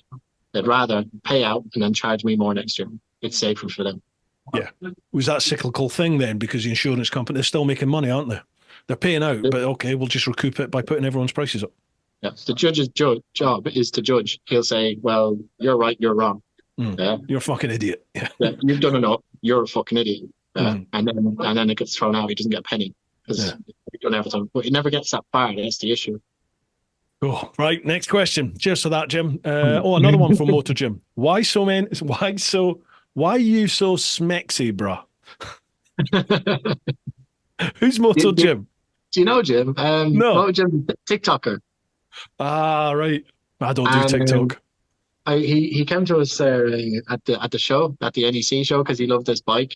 And Joe, he's the most lovely fella. Like, he's just, when you talk to like a 6 or 7 year old and they're just chatting, they're just happy to be alive. They're like, listen to this and talking about that, and fucking goes on. Yeah, and he's like that, but he's grown, man. And he's fucking, like, when he comes up here and I'm busy, I feel quite rude sometimes, because when I'm busy, I'm fucking laser focused. Yeah. And he'll be asking me questions and talking to me about that. I'm like, I just want to go, fuck off. But I can't do it. It'd be like kicking a puppy. And so I try and take some time, and actually, because when you spend some time with him, we were changing his radiator. He's fucking lovely. Like, there's not a bad bone in him whatsoever. He's absolutely brilliant. We changed his radiator together, and he filmed it, and he's going to be putting on his TikTok. But this fucker, he's like 180,000 followers on Instagram. Jesus. Like millions of views on TikTok. Like, he's up there. He's up there. And I'd not really heard of him until the NEC. So I've literally known weeks.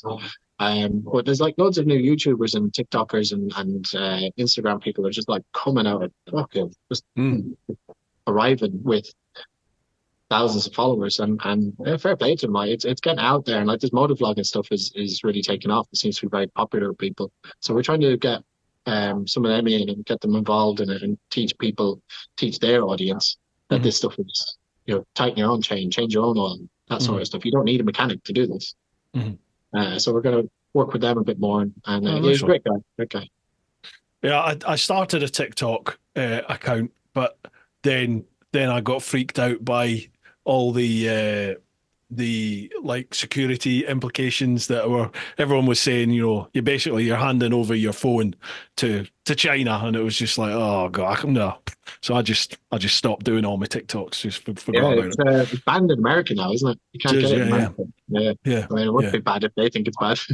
I know a couple of people through my previous life in like the American Secret Service, and I know some folk in MI5, MI6 and all this sort of stuff, and they were just like, nah, just don't have that on your phone. They're like, just don't access it, because you basically, your phone's a walking camera, microphone. It's got everything you ever do online, which effectively is everything you ever do anymore, isn't it?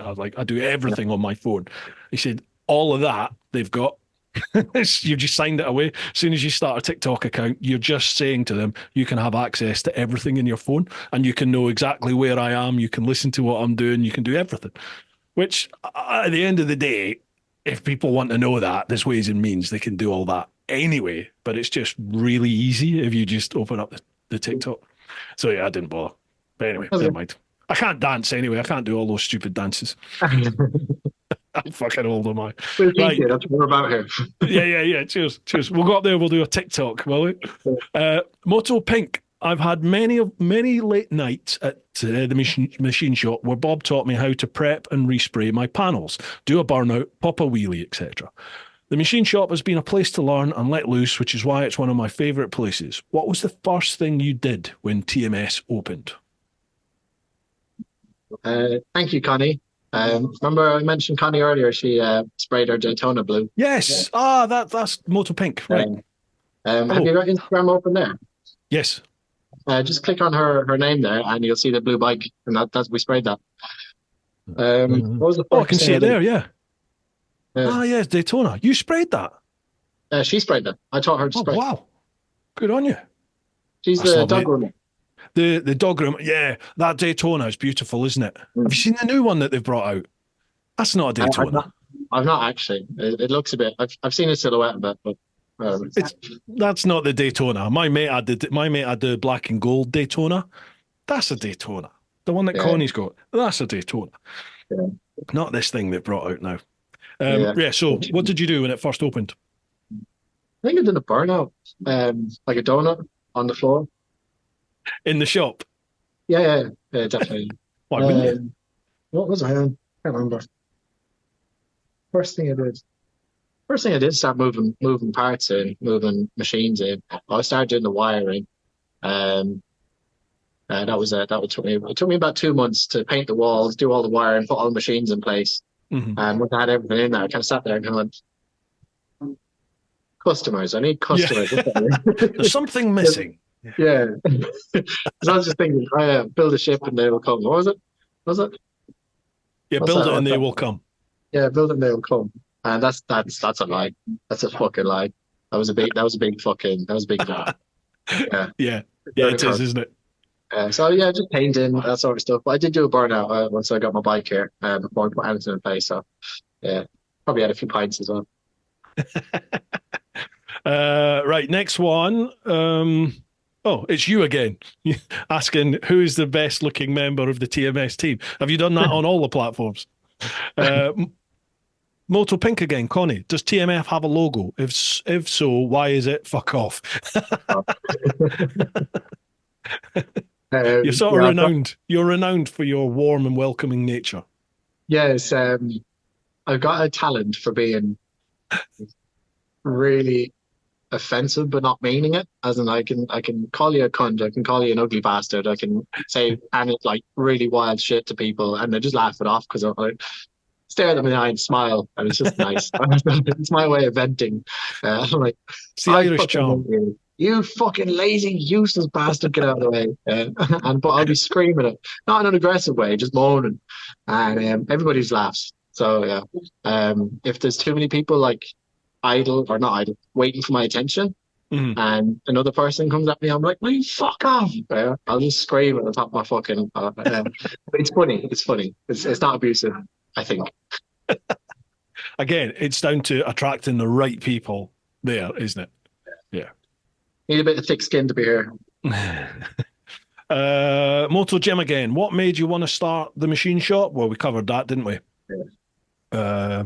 Kevin K175. What's the best motorbike trip you've ever done? Oh, that would be the probably the going down to where's the minefield? Is it Bosnia. Bosnia. Either Bosnia or Norway. I fucking love Norway. Oh wow, where'd you go in Norway? And went up just a bit north of Oslo, but we went across like northwestish. Yeah. We didn't go all the way up, but we just rode around. We picked a few places like middle of the day, about 12 o'clock. We'll say, look, we need to find somewhere to stay. So we pick a place within a 5-hour ride and go there and stay there. Yeah. So we just rode around for a few days, and I fucking love it. Absolutely beautiful, isn't it? Stunningly beautiful place. Yeah, I've been across India as well. Oh wow! Shit all. Don't say wow. Okay. I'd love to go to India. I'd love to go. Just travel. Yeah, it's grand. I'm glad I went. But I did get to see a lot of the shitty places though. So maybe I didn't get to see the nice areas. I was over there working for a few motorbike factories, and got over sorting out their processes and teaching them how to build bikes better. So I got to see a lot of the industrial areas, like a lot of the poorer areas. So I'd go back, but I wouldn't go back to the areas that I was in. Yeah. I had a mate of mine, and he comes from the mining industry. Obviously, that's pretty much non-existent now here in the UK, but it's still rife out in India. So he was out in India, working out there, and hated it. Just hated it. He was like, some of the places that he was working in, he's eating the local food, which when you're a pie and mash type boy, all of a sudden he's eating the local food, and then like literally having to poo in buckets, and I think the culture shock really got to him, and it was hard graft where he was working, so he did it. Most of the issues there are so easily solved, and they didn't. Yeah. I'm like, it just annoyed me. I was just irritated while I was there. I was like, come on, like, you could just clean that thing, or put the rubbish in the bin. Yeah. Don't just put them in the floor. Whatever. But Yeah. it's like a wholesale culture change though, isn't it? It's like I remember doing crossing Indonesia, and I remember being on one of the ferries doing the island hopping, and there were bins on the ferry, but all the locals were just chucking stuff over the side of the boat into the sea, and it was really fucking me off because this place is stunningly beautiful, but it's just loads of shit in the sea and in the rivers and everywhere you look. There's just rubbish everywhere. So I was making a big deal about getting up and walking across and putting my rubbish into the bin. You're on the boat for like 24 hours. And I remember when we pulled into the, yeah, exactly. And when we pulled into the port, I remember the staff went round the boat emptying all the bins and taking the bin liners out and tying them all up. And then they literally walked to the side of the boat and chucked it all in the sea in the bags. And I was just like, what? You know, and you're like, it's nuts. This is crazy. I witnessed it myself, and then I came back from India, and all the effort we're putting into like separate your recycling from your. Yeah. I'm like, why the fuck am I bothering? The world's fucked. It's farcical, isn't it? Yeah. There's 1.3 billion of those fuckers over there just chucking shit everywhere, and I'm here trying to fucking scrape out jam jars. Fuck off. Waste of time. Anyway, where were we? Oh, what's Bob's plans? This is Kieran Young Pro. What's Bob's plans for the machine shop this year? This year, get this place working without me being here. In the background, I'm planning our next big step. So, the machine shop's plans to work without me. My own plans is to build the next machine shop. Right. Do you want to divulge any more on that or not? Don't worry, you don't need to. We'll go change of premises, we'll say, and that's it. Okay. Interesting. I remember you speaking about we'll not go into the details on here, but in the last podcast, I remember you talking about something. So it'll be interesting to see if that is still the direction you're looking at. We can chat about that later. Moto Jim again, why you so... This is just... Has he already asked that? Moto Jim's asked, why are you so schmexy, bro? Oh, it's another. It's asked again. Pitography. What's your proudest creation through your career with bikes, other than the machine shop? Probably the TT bikes I built with Norton. Because I'm mostly interested in Irish road racing. So I built a bike for Davo Johnson, Josh Brooks, Peter Hickman, Davey Todd, John McGuinness. I had a picture of John McGuinness on my bedroom wall when I was a kid, and I ended up building a bike for him. It wasn't competitive, or he didn't do very good, or a bit of a shit show. But still very proud of it, and managed to be able to do something like that. So it's amazing. It was just the other factors were at play. Yeah. So that's very diplomatically put, Bob. That's very diplomatically put. I'm very proud of what I've done there, but it didn't work out. It could have worked out, but it didn't work out. It's been discussed a million times. I won't bother going into it. The whole Garnier era, Norton. Whatever. But yeah, I fucking love that. Other things, just race bikes. I love racing. So what I mean, when you say build the bike, are you sort of pretty much doing everything, or is there any particular aspect of a race bike that you specialize in? So it was me and a team of people. So chassis, swing arms, petrol tanks. And I was working with a guy called Steve Bull, absolutely fantastic fabricator. And I learned most of my skills from him. I could do bits and pieces before, but he really brought me onto a next level. But yeah, it was. We didn't make the engine, but we made pretty much everything else. So so the chassis, swing arm, petrol tanks, subframe, all that stuff. I didn't realize like they would fabricate everything in house. I just sort of assumed you'd buy bits and just bolt it all in. So it's all fabricated. Absolutely. Bespoke what Norton was doing was really special. What was really special. They're not doing that anymore. It's slightly different. But I loved my time there, to be honest. Absolutely loved it. I learned so much there, and I really it was like going to the army. The way you never really know what you're capable of until you go to the army, and they push you and push you and push you. It was like that in Norton. because fucking hell, I always pushed there. I had to do things, and fucking yeah, because I'm a grafter anyway, and I went to next level there, and now I've got all those skills. I know what I can do. That's why I had the bravery to start this place. Because they say owning your own business is the hardest thing you'll ever do, and I'm like, I worked for Norton. Yeah. What do you think about where it's at? Well, this is maybe putting you on the spot, but where Norton is at now? I'm not mad about it. Honestly. No. I think what it had was a bit James Bond. It was a bit badass. It was British gentleman, but a cheeky British gentleman, like a bit of a risk taker, a bit of a maverick about him.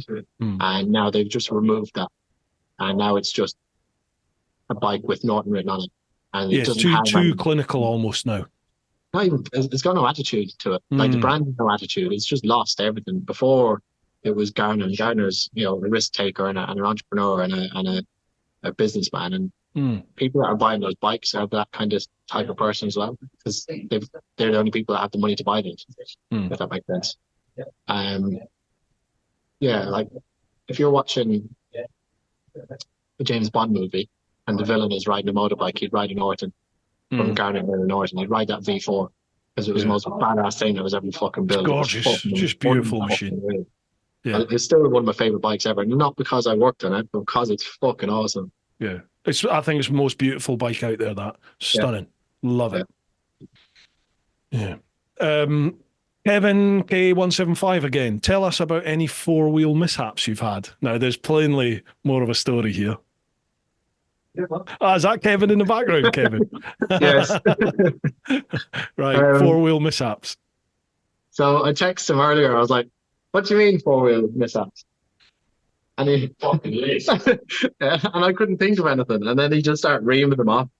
There was an MX-5 that. So this all happened in Mexico on private property. Obviously. Yeah, and maybe it's like Marco. Hyundai i10. I wrote off a Hyundai i10 in Norway one time. I rented a car, and I got the extra insurance, 15 quid. Yeah. And that's when I realized, holidays when I realized it's cheaper to rent a car than it is to go karting. Really? Yeah, it is. 15 quid for extra insurance. And I wrote the thing off. I hit snowbank and turned it on its side. That was one. The other one was we ran out of beer, and I'd rented a Mokka for some reason. Remember the Vauxhall Moccas? No. What's that? It was Mom's car. Little SUV. A little SUV. Right. And we'd ran out of beer, so we're fucking. It's snowing outside. We'll go down to the closest shop, but it's fucking snowing, so we'll jump in the car and we'll go down. So this is like down the lane, across the main road, and into the car park. But as soon as I came into the car park, I was dicking around, and I pulled up the handbrake and like slid it sideways. But into one of the lanes. But as I went into one of the lanes, there's a cop car coming up towards me. Oh. No. Timing, Bob. Shit. Shit. So I was like, kind of little wave at the window. I was like, sorry. I slipped. I was in reverse, straightened up and just drove again. And I was like, there's about 7 of us in the back of the car. Oh, fuck's sake. This is on private property. Again, a few beers deep, I'd realised that I'd never drifted a car before. And hold my beer. Yeah, hold my beer. And my friend, who's a senior design engineer for McLaren and a former ex-Irish racer, he was like, "Yeah, we'll use an MX-5 outside." You may as well just give their name. You sort of narrowed it down there a wee bit. I know, yeah. And so we jumped into MX-5. We pulled out onto the private property, and I was like, right, I've seen Tokyo Drift. You just stand on that one on the right, and then just like lift your foot off the clutch really fast, and you're drifting. Yeah. So I did that, and the car took off, and I got into this nice big slide, and it was brilliant. But I kind of overcorrected, and it snapped, and just fucked off that way. Oh. And went through about 5 meters of the farm fencing and hit a tree and bounced off the tree. It kind of landed, and we just kind of looked at each other. Okay, 9.8. Sorry? 9.8. Score. 9.8. Yeah, that was banging. That was great fun. And then I had to put that car back together. What else? I think that's about it. Wins. What? Main ones. That's the main ones. That's the least incriminating ones. I think we're finding out why Bob's not drinking at the moment. It's saving me Next money one. on repairs. What's that? It's saving me money on repairs. The Irish Rider. Mine's a two-part question. Barry's or Lion's tea? And is it true you stole your beard from a homeless man in Amsterdam? Barry's of Lions. Okay, so that's two manufacturers of tea bags that are sold in Ireland. Uh-huh. And everybody knows about like the north and south divide in Ireland. Yeah. That's nothing compared to tea bags. Seriously? Yeah, nothing. There's like these riots about this. Right? There's riots about this. So I think I'm a Lions man. I can't remember. I think I'm a Lions man. It's been so long since I had a decent cup of tea. Are you a milk first or milk last man? I'm a milk last man. Try milk first. Just try. Just try. And leave the tea bag in. Yeah, right. This is the way I was told to do it, and I swear, like my wife was vehemently against this, and then I made a cup of tea that way, and she's like definitely she says tea's better. So what you do is you put just a dribble of milk, if you like a nice strong brew, I mean. So it's just a tiny dribble of milk in the cup first, then water, and then once you've got your water to the level you want, drop the tea bag in, leave it for a couple of minutes, squeeze depending on how strong you want. That. And I don't know why, but it just seems to make a better brew. I'll give it a go. Try. And let me know what you think. The amount of times I talk about this in like podcasts or videos, right? And you get the usual torrent of abuse from people going, you're not a Scotsman, call yourself a Celt, blah, blah, blah, blah, blah, blah, blah, blah. But every now and then you get the odd little comment where somebody went, okay, now I actually tried that. And you're right, it's a better cup of tea. You're like, yes, told you. Milk in. Milk? Milk in. Fill it up with hot water. Yep. Then put the tea bag in. Yeah. Guy Martin talked about it in Closer to the Edge, the TT documentary film. He talked about it in there, and it's something to do with it makes an emulsion or something. I don't know what the science is behind it, but he goes on about it, and it's right. The tea is actually it tastes better. Just try and see what you think. Yeah, we'll try after this. And beard from a homeless man in Amsterdam. That's true. That is true. Yeah, it's actually just glued on. It's glued on, and it wasn't a man. And it wasn't a beard. Yeah.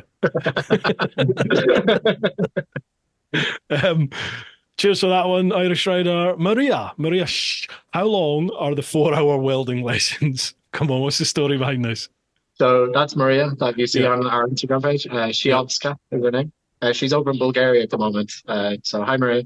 How long is a 4-hour welding lesson? I get the most stupid questions into my inbox from my website. So people bypass all the information they want and go straight to the contact us page and ask me stupid shit. Yeah. Like, how long is a welding lesson? And how much does it cost? And just those questions. And I get about 10 of them a day. They just bypass it. Learn to weld for £120, 4-hour welding lesson. Bypass that. Yeah. How much is the welding lesson? Yeah. You just get asked stupid stuff like that. Yeah. I get it all the time in a video. You can see people comment on a video before they've actually watched it. Yeah. And they ask what's in the video. And you're just like, it's literally that's answered in the first 2 minutes. You've not even watched that. I thought we were nearly done questions, but there was a little plus sign, so I've tapped it, and there's a load more. Are you okay for time, or do you need to shoot? Yeah, of course. Right, okay.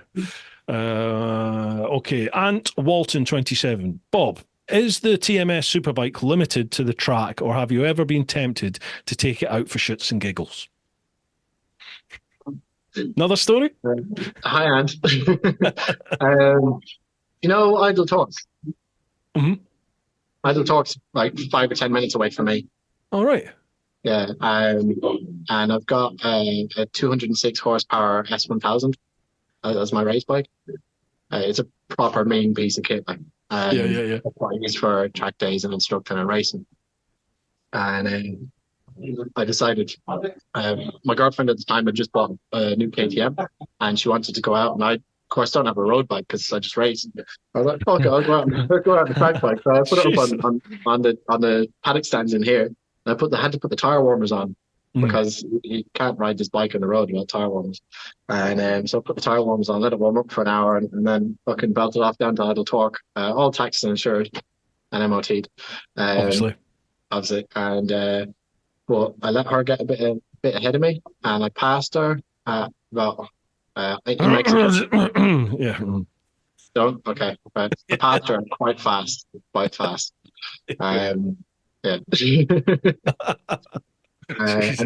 then turned up to idle torque, and everybody was there, and they're like Triumph Scramblers and every Harleys and stuff that people turn up to idle torque in. Yeah. And then I rolled in like on this big loud fucking sports bike, all the graphics up the side of me, a pair of jeans and a jacket on. And then I was like, fuck, I don't have a side stand. Oh Christ, yeah, of course. Yeah. So I just leaned up against the wall and walked away from it. That was when we were trying to change our what was it? What people think of us, because people think we're a little bit sketchy. Your reputation, yeah, our reputation, yeah. And I was like, we'll go down. Why, Bob? I know. Well, the thing is, like, as Kevin said, it's all victimless crimes. Nobody gets hurt. Our bike nights are a bit fucking wild, but nobody gets hurt. There's no drugs, there's no fighting, there's no stolen bikes. It's just proper biker fun. Yeah. Harmless. Your Honour. Yeah. And here endeth, here rests the defence. I turned up to idle torque on this bike, just going to somebody else's event to say hello and introduce myself. But of course, like, in my head, like, this is a totally normal thing to do. But I turned up there on this fucking bike with no number plate on slicks. And of course, that's big, like, criminal. Yeah. It made everything worse. Yeah. So. I'm trying to see what's going on here, man, because I've pushed that little plus sign for more questions, more comments on Insta, and it's almost like it's taken the ones we've gone at the top and added them to the bottom. So I'm just trying to look through, because there's a couple that we've not been through yet. Okay, loads of questions this time. Yeah, there are. Yeah, shed loads, isn't there? Okay, M. Figgle. You've taught a lot of people the skills they need to progress with their projects. Which is your favourite of your customers' projects, and why? I helped a guy restore a CBR 400 NC23 from like mid-90s. And I fucking love them, because when I was 17, I wanted one of them. That was the big boy bike. That was the bike to have. And I seen him on the petrol station when I was 17. I was like, I want that so much. And we restored his back to brand new. And I loved every minute of it. And I took it for a ride after, and it was just such a beautiful little bike. I ended up buying a chassis and an engine. I'm going to build around myself now. So that's one of them. But I see so many bikes coming through here, and it's always like, it's not so much the bike, it's what people do on them. Yeah. So a bike, Lonely Farts Club Tour, he's asked a question on there somewhere. He built a BMW GS 650 here and rode it to fucking halfway down Africa somewhere. And it was just a bit of fun. Yeah, he done a really good job in it. It broke down a million times and stuff, and it was but it's not so much the bike I love, it's what people do with them. Yeah, the journeys, the adventures that then takes them on. Yeah. Nice. Next one, PW Electrical 82. Is it true that Bob is really English, but he got kicked by a horse when he was a teenager and now just talks funny? That is true. Another true story. Yeah. Just like the beard. I kicked to the temple. We're leaving it at that. Yeah. Right, this one looks like it's the last one. I can't see that one from the chap that had the 650. Oh, I've not seen that. I might have been on something else. That's all right. That's right. Yeah. Right, the last one on here is Sky BMTH. Boomth. Is Bob single? Do we know Sky? I don't know Sky, no. Oh, right. Oh, okay. Hi, Sky. You might want to get to know Sky. Maybe. Yeah. I am single. I've been single for 6 or 7 months now. I'm just kind of, enjoying being single. I'm not committing too heavily to anything, and just enjoying it. There's been a few people that have probably dated for a while and moved on, that sort of stuff. But yes, and I'm single. It's got to be hard though, man, with your sort of commitment to the business, and the hours that you put in there. I mean, it's like it's plainly evident. It's everything to you, it's life. So that's got to be hard to sort of have any kind of life outside of that.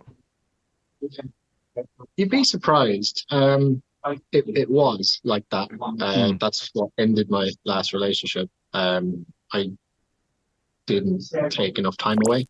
Yeah. And to make it worse, I promised I would. And then So, but again, lessons learned, and it was a tough old time. But made some changes, sorted some stuff out, done the things I said I'd do, and we go again. So I do have a lot more spare time than I used to, and I'm not allowing myself to fall into that trap again. Yeah. I've got Maria. I've got loads of help here. Everybody's behind Machine Shop and want to push it forward. We've got a fucking army, Bruce. It's a fucking army. It's unbelievable. And they're all supporting, not just me, but they're supporting Machine Shop because they know what it can bring them and they know what it can be and where they can go with it and what it can do for everybody. Not just in bikes, but in cars and engineering and businesses and hobbies, and doesn't matter what you want to do. It's benefiting everybody. So yeah, I do have a bit more free time. They're all helping me out because I need the free time. Are you shooting off? Okay, I'm gonna give you a little. That's the last question now, Bob. So we can. I know. Faith is going, so it's like it's -4 outside, and Faith is going riding home now. Good on you. Take it easy, Faith. Nice to chat with you earlier. Take it easy. Yeah, mate.